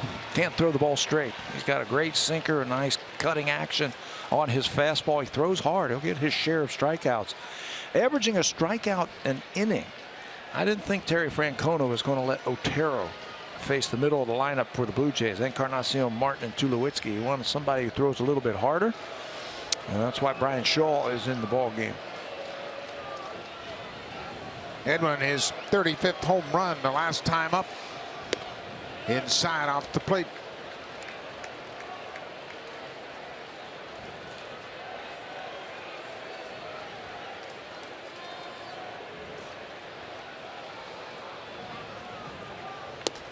Edwin has had 3 two-homer games this season.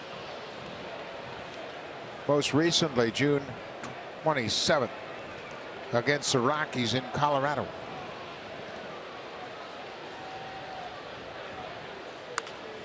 They come in bunches for him, don't they?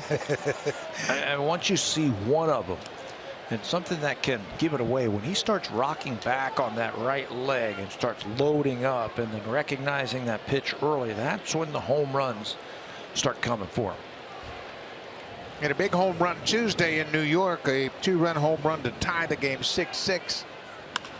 Drives this one to right, and Chisenhall is there. You can't hit a ball any harder to right, the opposite field, than Encarnacion just did. Boy, that ball carried out there. Chisenhall plays very shallow in right field. I've noticed that the first 2 games in this series, very shallow to take away hits just like that. Again, he's a converted third baseman. Cutter slices it to right field. He catches it about waist high to take away a hit from Edwin. Yeah, nothing you can do about that. He hit that ball as good as you can hit it. Russell Martin is 1 for 3. He homered in the 3rd inning. Drives this ball into center, and Naquin's going to play it on a hop. Russell Martin, another first pitch hit. Let's check in with Jamie Campbell.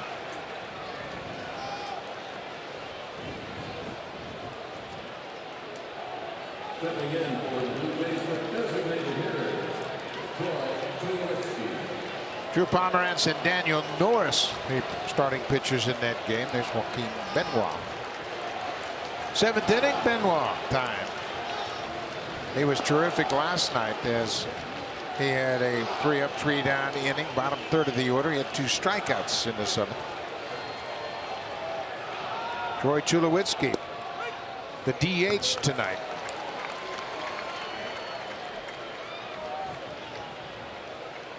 Tulowitzki doubled to the alley in right center. That was back in the 3rd.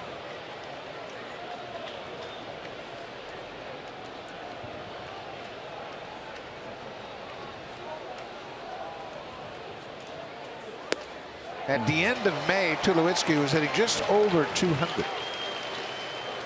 And since June 1st, he's at 307 with 13 home runs and 40 RBIs. I asked Brooke Jacoby about that the other day and said he started hitting since he came off the disabled list. And he said, no, he corrected me. He said he started hitting right before he went on the disabled list. The at-bats were better. He started hitting the ball to right field a little bit more firmly. This time he strikes out, couldn't lay off that high pitch from Shaw.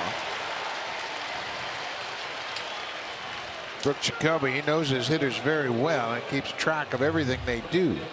This time he chases this high ball, trying to make contact, but goes around and strikes out. He is a strikeout pitcher. That time Tulo couldn't hold up. He raised that pitch up. Normally everything is down. He went upstairs to get the check swing. It's a good bullpen that the Indians can throw out there.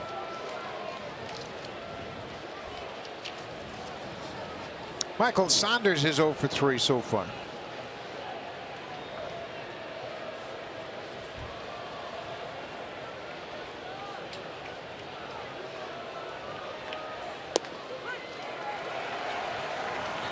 Strike one, and you can see the movement on that fastball.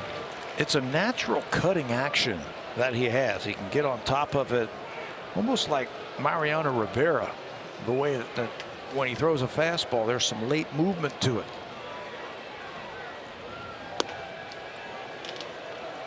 Got kind of a slinging action as he just slings that arm up there, and the ball has a lot of natural movement, like you mentioned, whether it's a slider or a fastball. It's got late life. Indians have done a good job of stealing other players from other organizations. This is another one right here. They got him from Arizona, and he has been a key cog in that bullpen for him for a couple of years.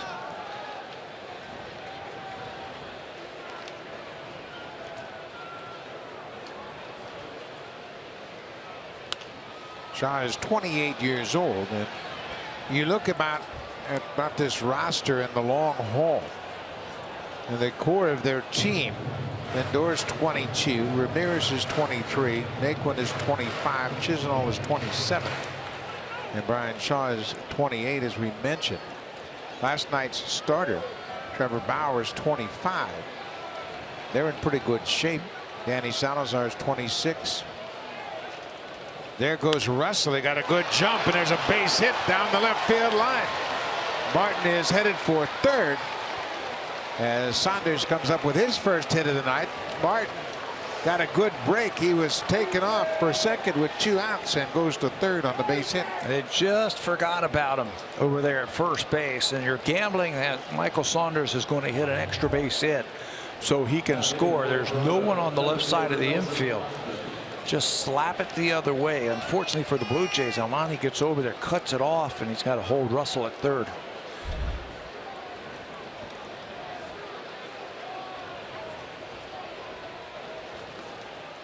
Melvin Upton Jr. homered in the third. He is 1 for 3. He has not faced Brian Shaw.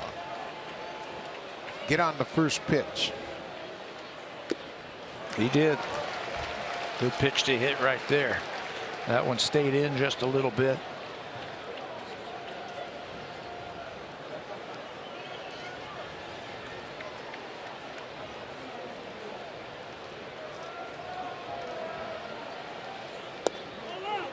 Ball on the strike. 6-5 Blue Jays lead it. They'd love to have a little bit bigger cushion. The Blue Jays are 13-21 in 1-run games, while the Indians are 17-16.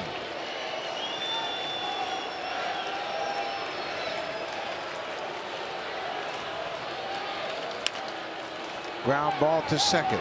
Kipnis will go to first, and the inning is over. The Blue Jays no runs on 2 hits, and they leave a pair. We'll go to the bottom of the 7th. 6-5 Toronto.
Was the starter in this ball game, and he faced a minimum through 3 innings. He had a double play to erase the air by Goins, and in the 4th inning the wheels fell off. 9 men went to the plate.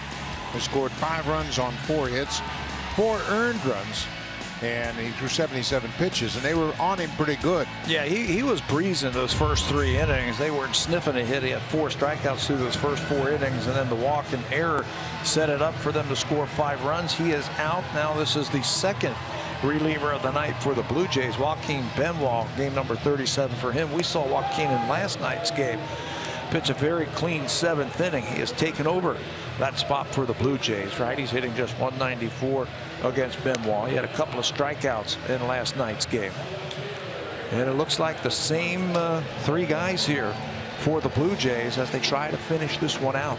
I think the Blue Jays would love to get Roberto Osuna back on the mound tonight after that disappointing blown save and a loss last night. He gave up back-to-back home runs. I'd love to have another save opportunity for him so he can get right back up on the horse. Benoit, it'll be Abraham Almonte, Chris Jimenez, and then the leadoff man Carlos Santana. First pitch swinging, and that's an easy play for Encarnacion. Almonte is out on 1 pitch. Got to get that leadoff batter on and get him off the base, and Benoit does that with 1 pitch. This is where he pitched in last night's game, towards the bottom of the lineup. Breezed through it. Chris Jimenez was the scheduled batter. Rajay Davis has grabbed a bat. He's come off the bench, and he will pinch hit for the Indians catcher, Chris Jimenez. Davis started in center field in last night's game. He also led off. He had a single in his first at bat, finished up 1 for 4 in the game.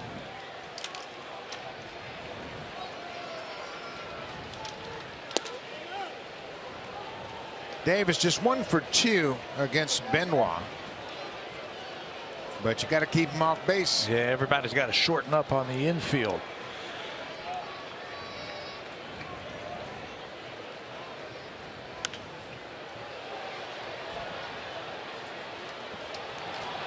Davis played 3 seasons with the Blue Jays and was a good player for them. He has had a resurgent season this year. 11 home runs, 41 RBIs, and 33 steals. He's only been caught 4 times.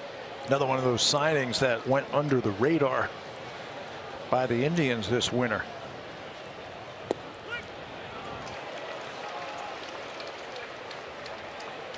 Complementary players that come from good systems like Napoli and Davis. He has played on some winning organizations, and complementary is right. He can really run.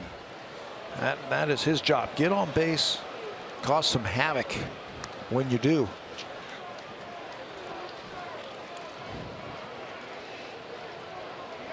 Zach McAllister, the big right-hander, loosening up for Cleveland.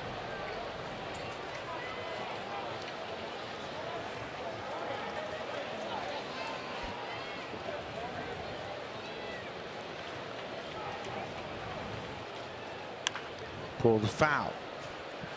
The Indians, of course, playing with a lot of confidence. They had their 7th walk-off win in last night's game. It's a 1-run game, and we mentioned Blue Jays want to have a very good record in 1-run games. They are 13-21. The Indians are a game over 500, 17-16 in 1-run decisions. 2 good bullpens. Yeah, shutdown types of bullpens.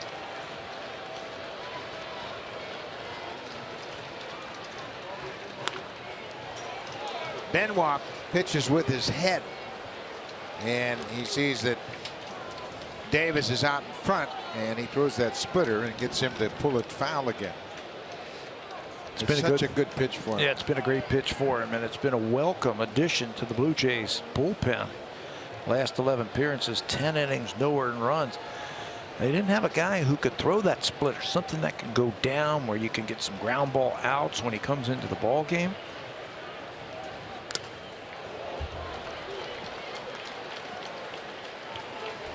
.94 with the fastball. He uses that very effectively. That one was up You might see a splitter right here. Rajay, when he was a younger player, you could throw him breaking balls off the plate and he would swing at it. Now, as an older player, he's a lot more disciplined and under control. Benoit strikes him out. Another fastball gets Davis, the pinch hitter. The Indians coming into this game with a comfortable lead in the AL Central.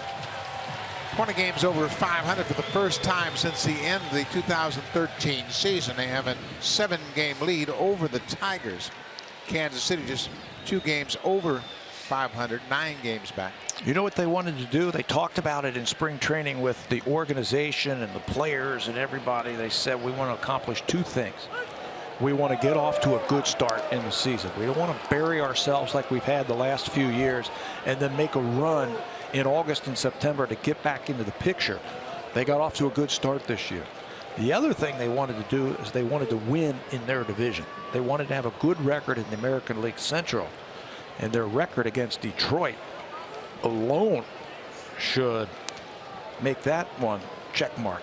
They are 11-1 against the Tigers. They're 33-17 against the rest of the division, and accomplished exactly what they hoped to coming out of spring training, and that has led to a 7-game cushion in the AL Central. The last thing you want to do is you want to get buried in April and May and then try and climb out of that hole. Pulled on the ground. Santana hits one to Travis from the outfield. He throws him out. Another good inning for Benoit. 3 up, 3 down, no problem. He protects that 1-run lead.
Enjoying tonight's ball game, and rain should not stop James Hinchcliffe from enjoying tomorrow's race. It is a high-octane fuel field at the ABC Supply 500 tomorrow on Sportsnet 360. You can also live stream on Sportsnet.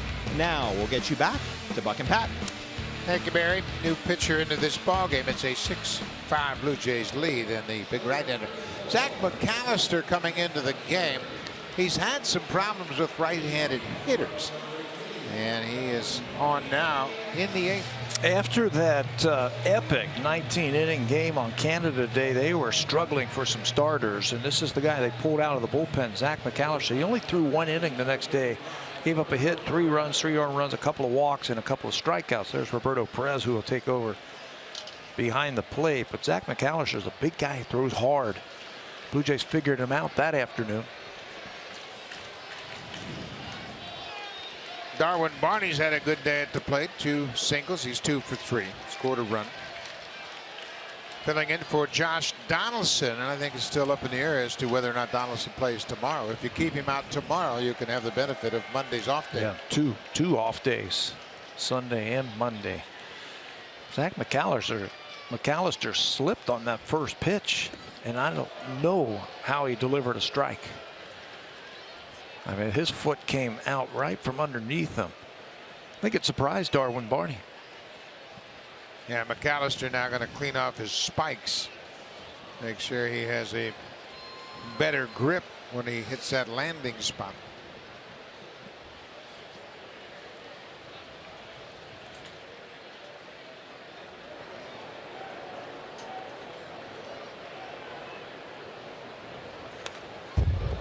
Barney had a good cut. 1-2 to the leadoff hitter here in the 8th. Barney and Goins have both had good nights at the plate. They're both 2 for 3. And each of them has scored a run. Goins has a double.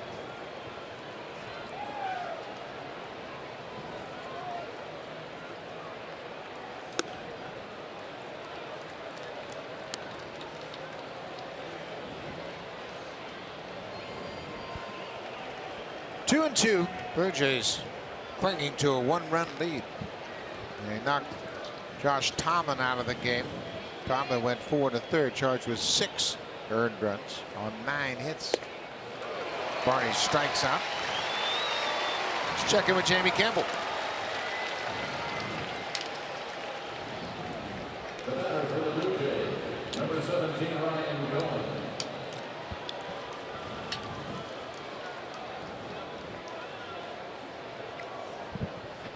Welcome to pitching in Colorado, right? Wow. He goes 4 innings, charged with 6 earned runs on 7 hits, and he's in the big leagues now, and he's got an ERA. Jeff Hoffman making his first major league start, the former #1 pick of the Blue Jays.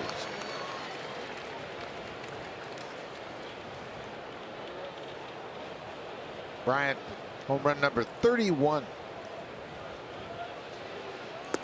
Is he making a late kick to get some MVP votes? Got 4 ribbies tonight. He's got 83 on the season. He might have some of those votes taken away from him because of the guy who's on the other side of the diamond with him. Anthony Rizzo's having an outstanding year for the Cubs. Rizzo batting .295 after a 2-hit night tonight. Goins lays off that high pitch. He appealed down to third base umpires. Mike Estabrook says no swing. 1-2 to the Blue Jays shortstop.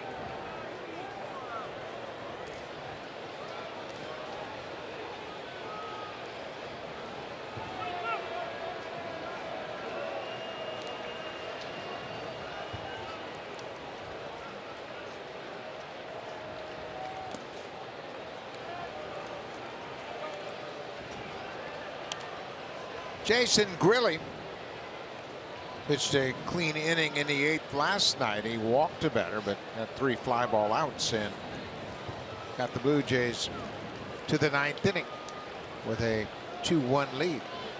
Same formula, it looks like tonight. Blue Jays hoping for a different result. There's Osuna.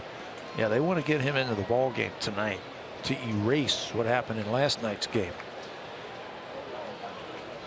It was a little bit of an exceptional effort for the Indians, as they have not really fared that well scoring in the 7th inning or later.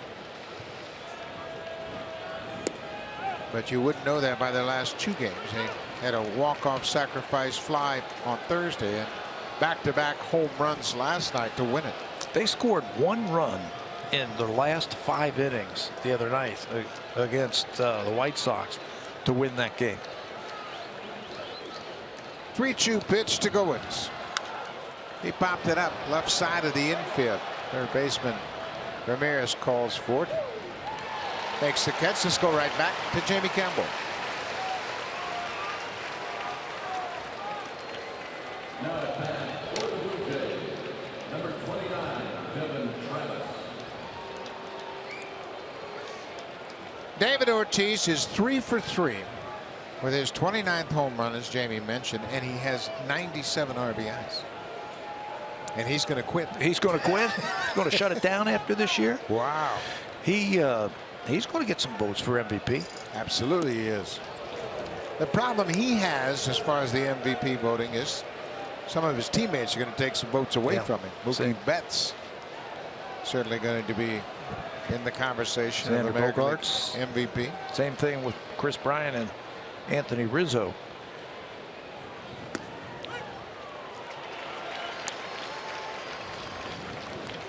Edwin Encarnacion's going to be in the conversation as well.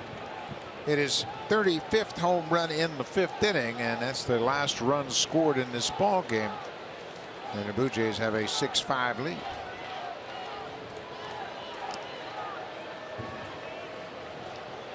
Runs have been tough to come by for the Jays in August. They've averaged 4.1 runs per game.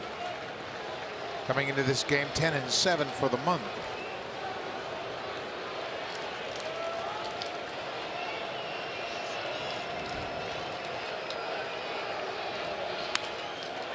Then looper into center. Naquin dives and can't make the play. Devin Travis with his 3rd hit of the night.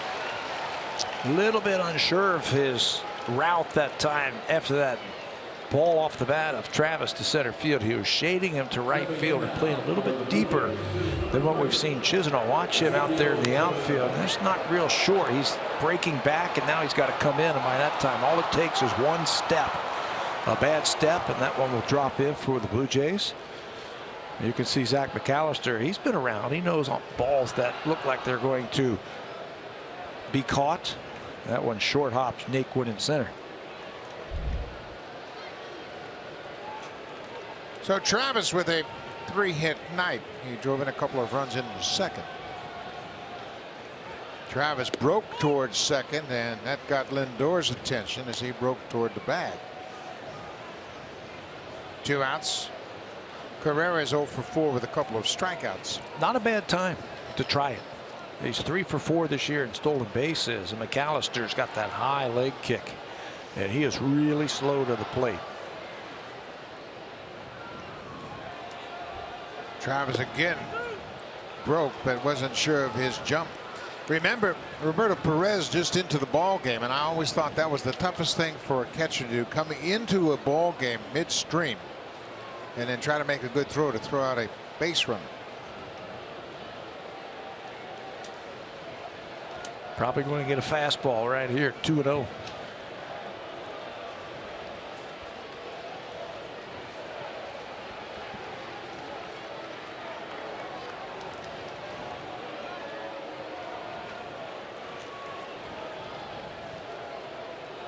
Devin has 3 steals in 4 attempts.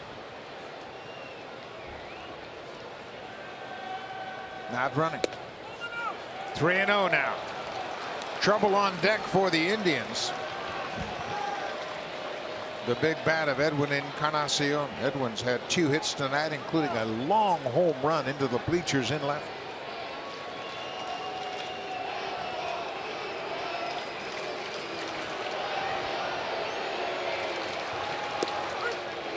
Right on the corner. Boy, this is, as a hitter, you got to look for that ball right in your sweet spot. You're thinking about an extra base hit to score that runner from first base, and if it's not there, take it.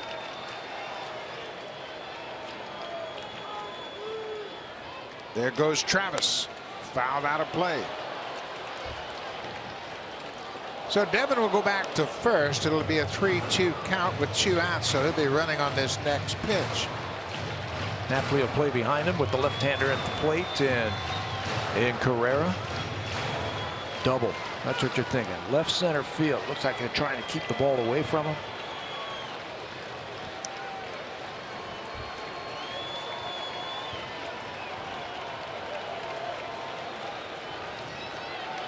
There goes Travis. Popped up and over the Indians dugout.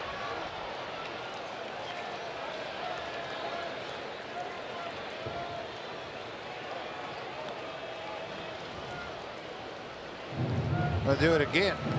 Another full count pitch. If Carrera could line one over the second baseman's head, he might run for days. And really opened up a wide gap right where that key bank sign is on the wall. You hit a line drive in that direction, and you're going to have extra bases for sure. Look how shallow they are, too, in the outfield.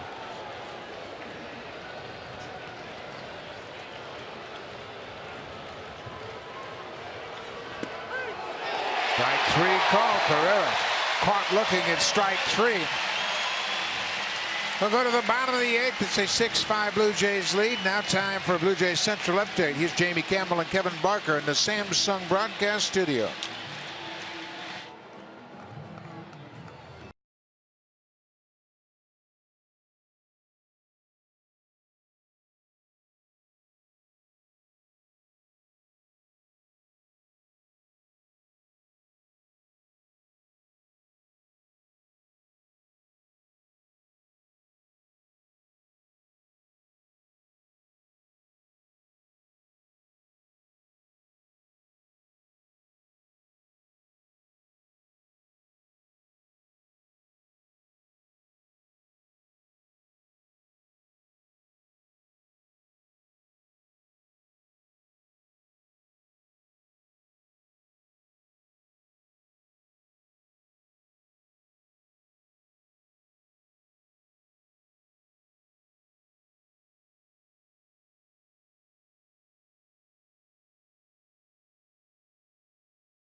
Jason Grilli, he's the 8th inning man. He's on now in the 8th inning, trying to protect this 1-run lead. Grilli had a clean inning last night. He allowed just a walk and got 3 fly-ball outs. Used that breaking ball effectively. Used his fastball command effectively. He's going to face the toughest hitters that the Indians have to offer, I think, here in the 8th inning, and that's the role of a setup man. Sometimes you have to save it early. And you got Kipnis, you got Lindor, you got Napoli, 3 of their best hitters coming up, and Jason Grilli trying to keep it a 1-run game.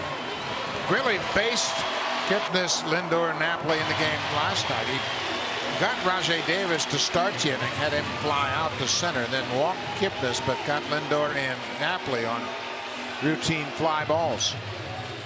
So he has been down this path before.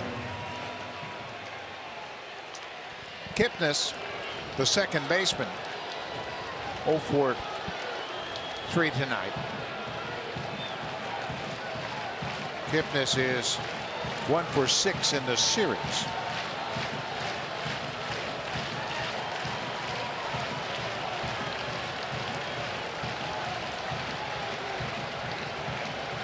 Blue Jays have 14 hits. The Indians have 5. But it's a 1-run game. Blue Jays lead at 6-5. The Jays have stranded 8 base runners. 8 of them. 5 of them over the last 3 innings.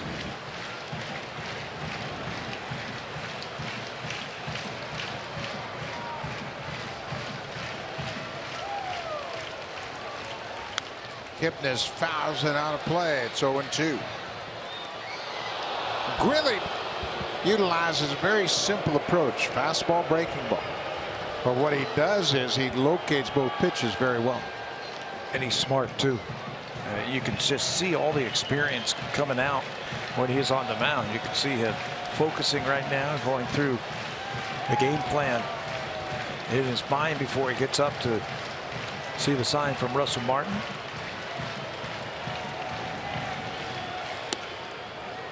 Every pitch that he throws has a purpose. He could throw an off-speed pitch first pitch, fastball up, hits the corners. Everything has a reason why he's throwing it. This is his 533rd game in the big leagues. He's been around the block.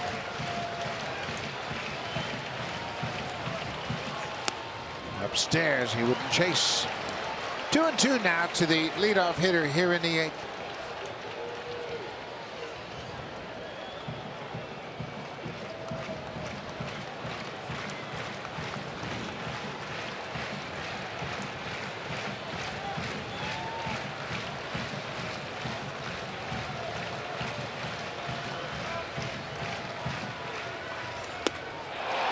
fastball, and Kipnis strikes out.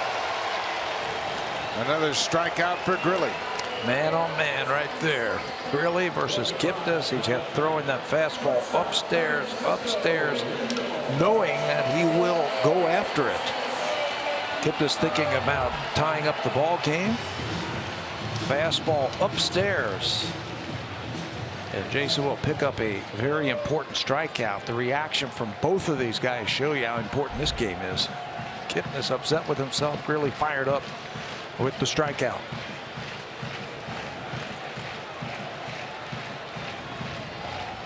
Grilly did not have a strikeout in the appearance last night. Just the 5th time since joining the Jays he hasn't had a strikeout in appearance. This is his 30th game since coming to the Blue Jays.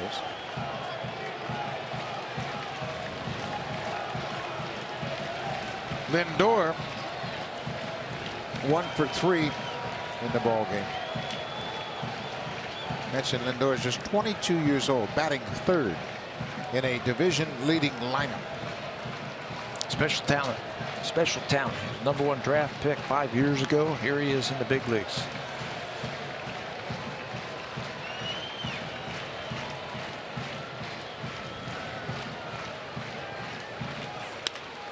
Hot shot off the glove of Goins into center field. Lindor's aboard. They do not go quietly, do they? They make you earn every one of those outs. Fastball away, just slaps it right at Goins. Ryan tries to smother it. Come up with the super play. But it comes up empty. That is a tough play for a shortstop. Just didn't get out there far enough to corral it. Lindor came up last year, played in 99 games, and finished 2nd in the Rookie of the Year voting. Got to keep your eye on him at first. He's got 15 steals.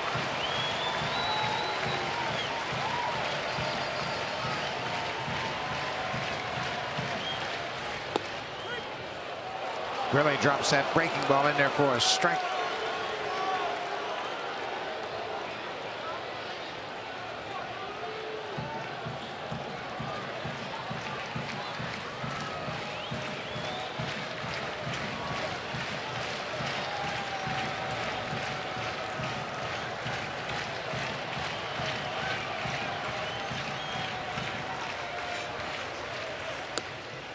Missed with the fastball. It's a ball and a strike to Napoli. This is what it's all about, isn't it? 1-run ball game. You're on the road. You're playing 2 first-place teams going at each other. They might see each other in the playoffs if it stays like that. Every pitch from the 5th inning on has been a high-intensity type of pitch from both of these teams.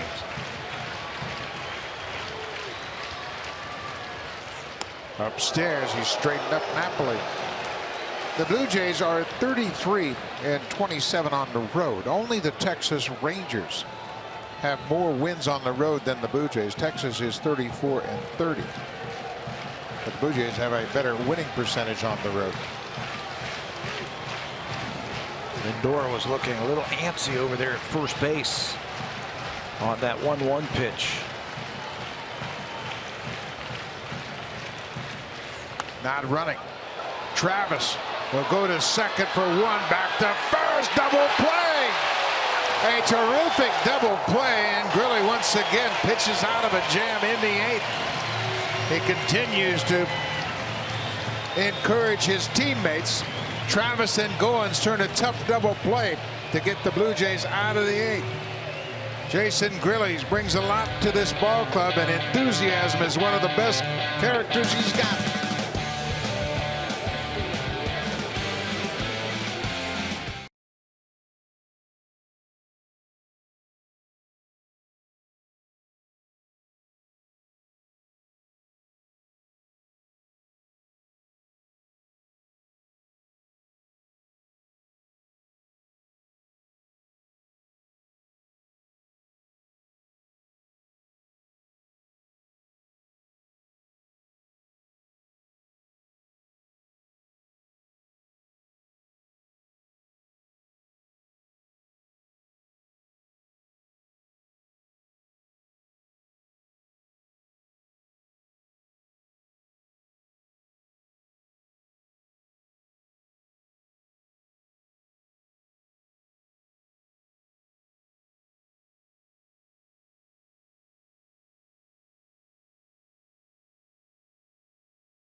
down, but coverage continues tomorrow morning. Tune in at 7:20 a.m. Eastern, and that is 4:20 Pacific on Sportsnet. And again, congratulations to the men's relay team picking up the bronze medal last night. And you just can't beat any team that has Usain Bolt, guys. That guy's just going to win every time. And another terrific Olympics, and they're winding down for sure. And how about Terry Francona going back to Jeff Manship? That's who he brought in the ninth inning in last night's game. They were down by a run in the ninth inning. They brought Manship in. He had a couple of strikeouts, a 1-2-3 inning, and they won it in the bottom of the ninth inning. So Tito, he's not superstitious. He brings him back in, down by a run again. Edwin is 2 for 4 tonight. Hit that long home run in the 5th, and that is the difference in this ball game.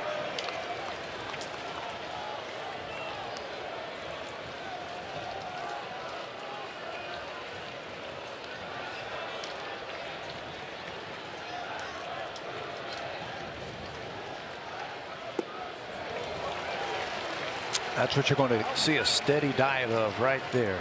Lots of off-speed pitches. Slider, curveball, they're going to stay away from them too.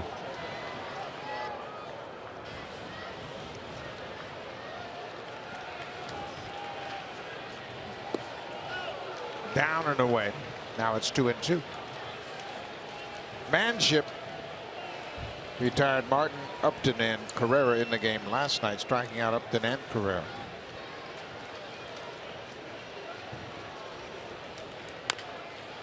Bouncing ball to third. Ramirez coming in, throws quickly in time. Nice play by the third baseman. He's got some tools over there too at third base. He's become their everyday third baseman after the Indians released Juan Uribe, who was playing. He's come up with some big hits, and right here makes a nice play. Throw Edwin out at first base. He was playing deep with Encarnacion at the plate.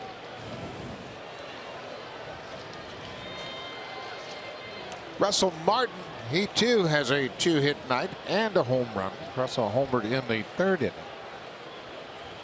Hit a shot over the wall in right center for his 14th home run of the season. His 3rd home run this season against the Indians. He's 9 for 24 against Cleveland this season.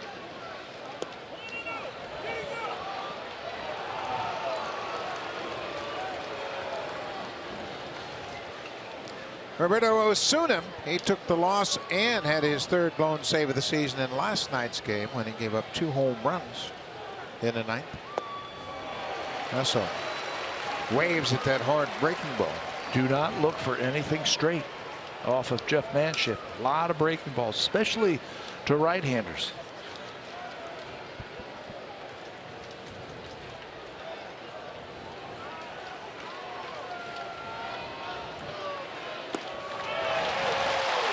Martin strikes out, 2 down.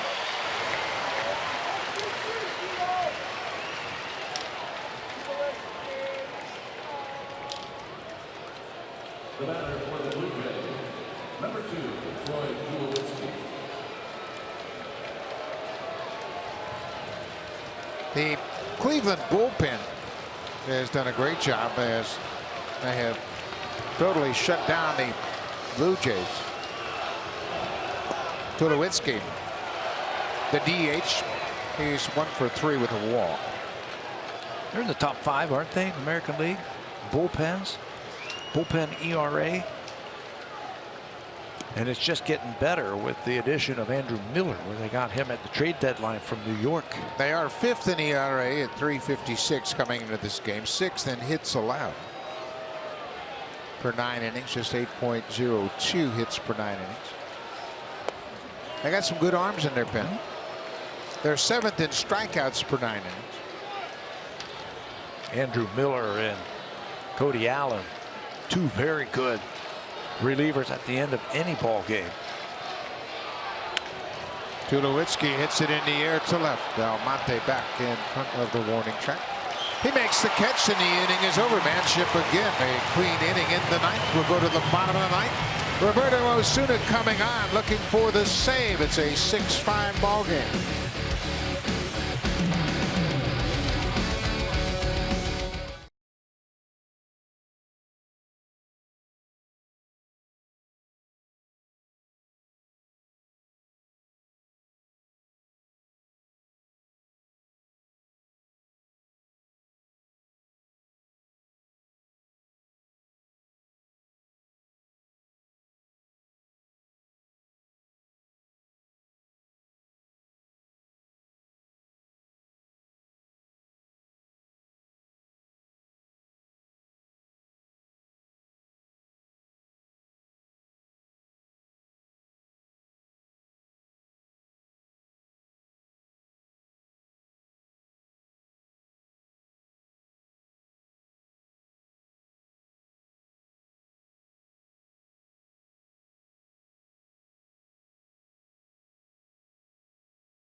2-1 lead heading into the 9th inning, and Roberto Osuna gives up a tying home run to Jose Ramirez. That was on an 0-2 pitch, changeup. Then with 2 strikes again against Tyler Naquin, he threw him a breaking ball. He bangs it off the top of the wall. Came oh so close to knocking that one out.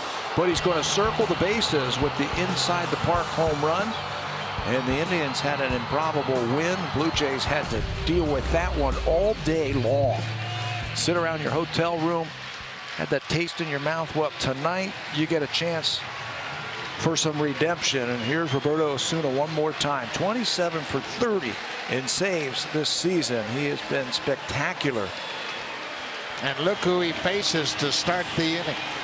Jose Ramirez. Osuna gave up 2 home runs in the game last night for the first time in his career. Justin Smoke takes over defensively at first base for Edwin Encarnacion. But Jose Ramirez, who tied it up last night, will lead things off. He has come up with game-tying hits in the last 2 games, Thursday and Friday. First pitch, fastball. Well, let's keep our eye on that. He was ahead of him 0-2 by using his fastball. That was the 7th 0-2 hit. Excuse me, their 8th 0-2 hit in this homestand.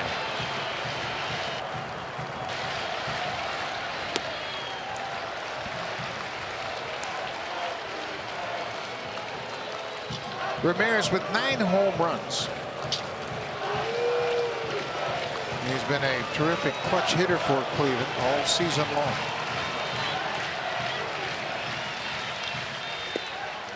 Good pitch. I talked to Pete Walker about that at bat, and he says, you know what? It was a changeup. Yeah, it might not have been the right pitch, but if he swings through it in his changeup, he says it himself. Osuna says, my changeup has been good. If he swings through it and strikes him out, nobody's talking about it. But he didn't. But he didn't. And he hit a home run.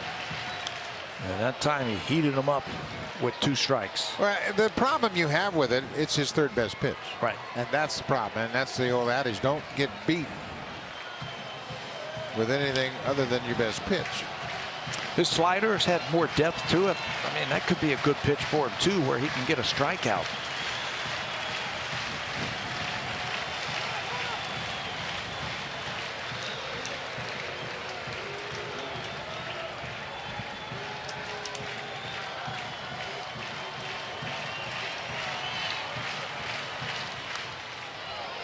There was a slider and a good one at 90. He missed his spot.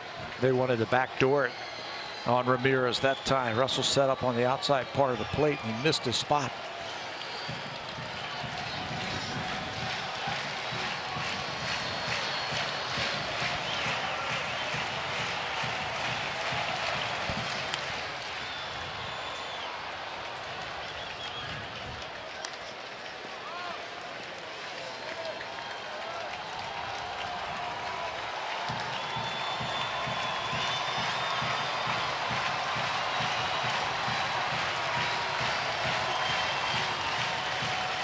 One and 2, nobody out. Bottom of the 9th.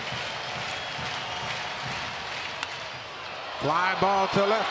Carrera is over. He gets there and makes the catch. 1 out. Now for a preview of what's coming up on Sportsnet Central. Here's Martine Geyer and Brendan Dunlop.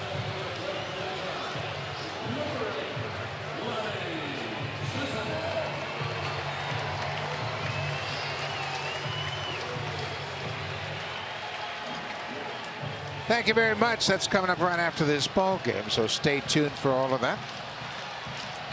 The Orioles are getting waxed in Baltimore, 10-1. Boston's in a rain delay in Detroit. They have a 3-1 lead. High fastball. That's where you want to stay. Aaron Sanchez threw him a low fastball, and he golfed it out of here for a 3-run home run, tying up the ball game.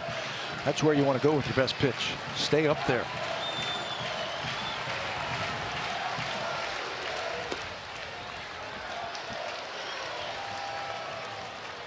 Biagini with 2 innings of shutout relief. Benoit a clean inning. Grilly pitched an inning, allowed a hit. And now Osuna with 1 out. Foul back.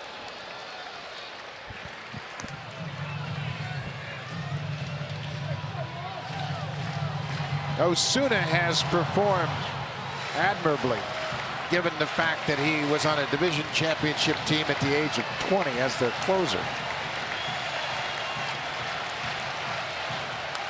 High fastball. And that's something that I asked Pete Walker today. I said, Pete, how's the kid? Is he going to be okay? He said, this guy's going to be all right. He's 21 years old. It was a crushing loss for the Blue Jays last night, especially for a young player like this. Pete went up there and talked to him. He said he's fine. He kept saying, I'm going to be fine. Just give me another chance. And he got his chance tonight. He strikes out Chisenhall, 2 down. Osuna talked about how disappointed he was because Liriano threw so well, Benoit threw so well, and Grilli set him up perfectly. And then he gave up 2 home runs in his outing for the first time in his career. And that's why you just have to just turn the page. Forget about it. This is a fastball away. And he's going to pick up the strikeout. And now last night's game-winning hero steps to the plate. Naquin hit a 1-2 breaking ball off the top of the fence for an inside the park home run. It's just the 6th time that has happened in the last 25 years. A walk-off game winner. You know where you have to pitch him? Up. You got to throw the ball up above his hands. He is a very good low ball hitter. He's a very good breaking ball hitter. Heat him up.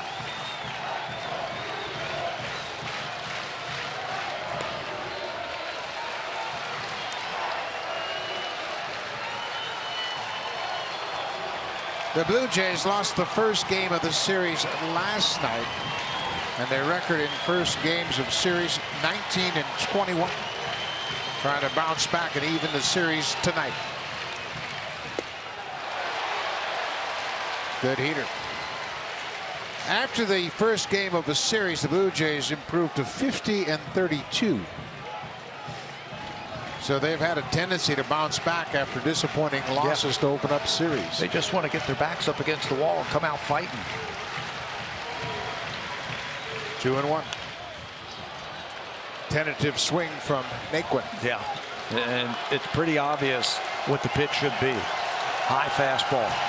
Don't even give him a chance to catch it out in front.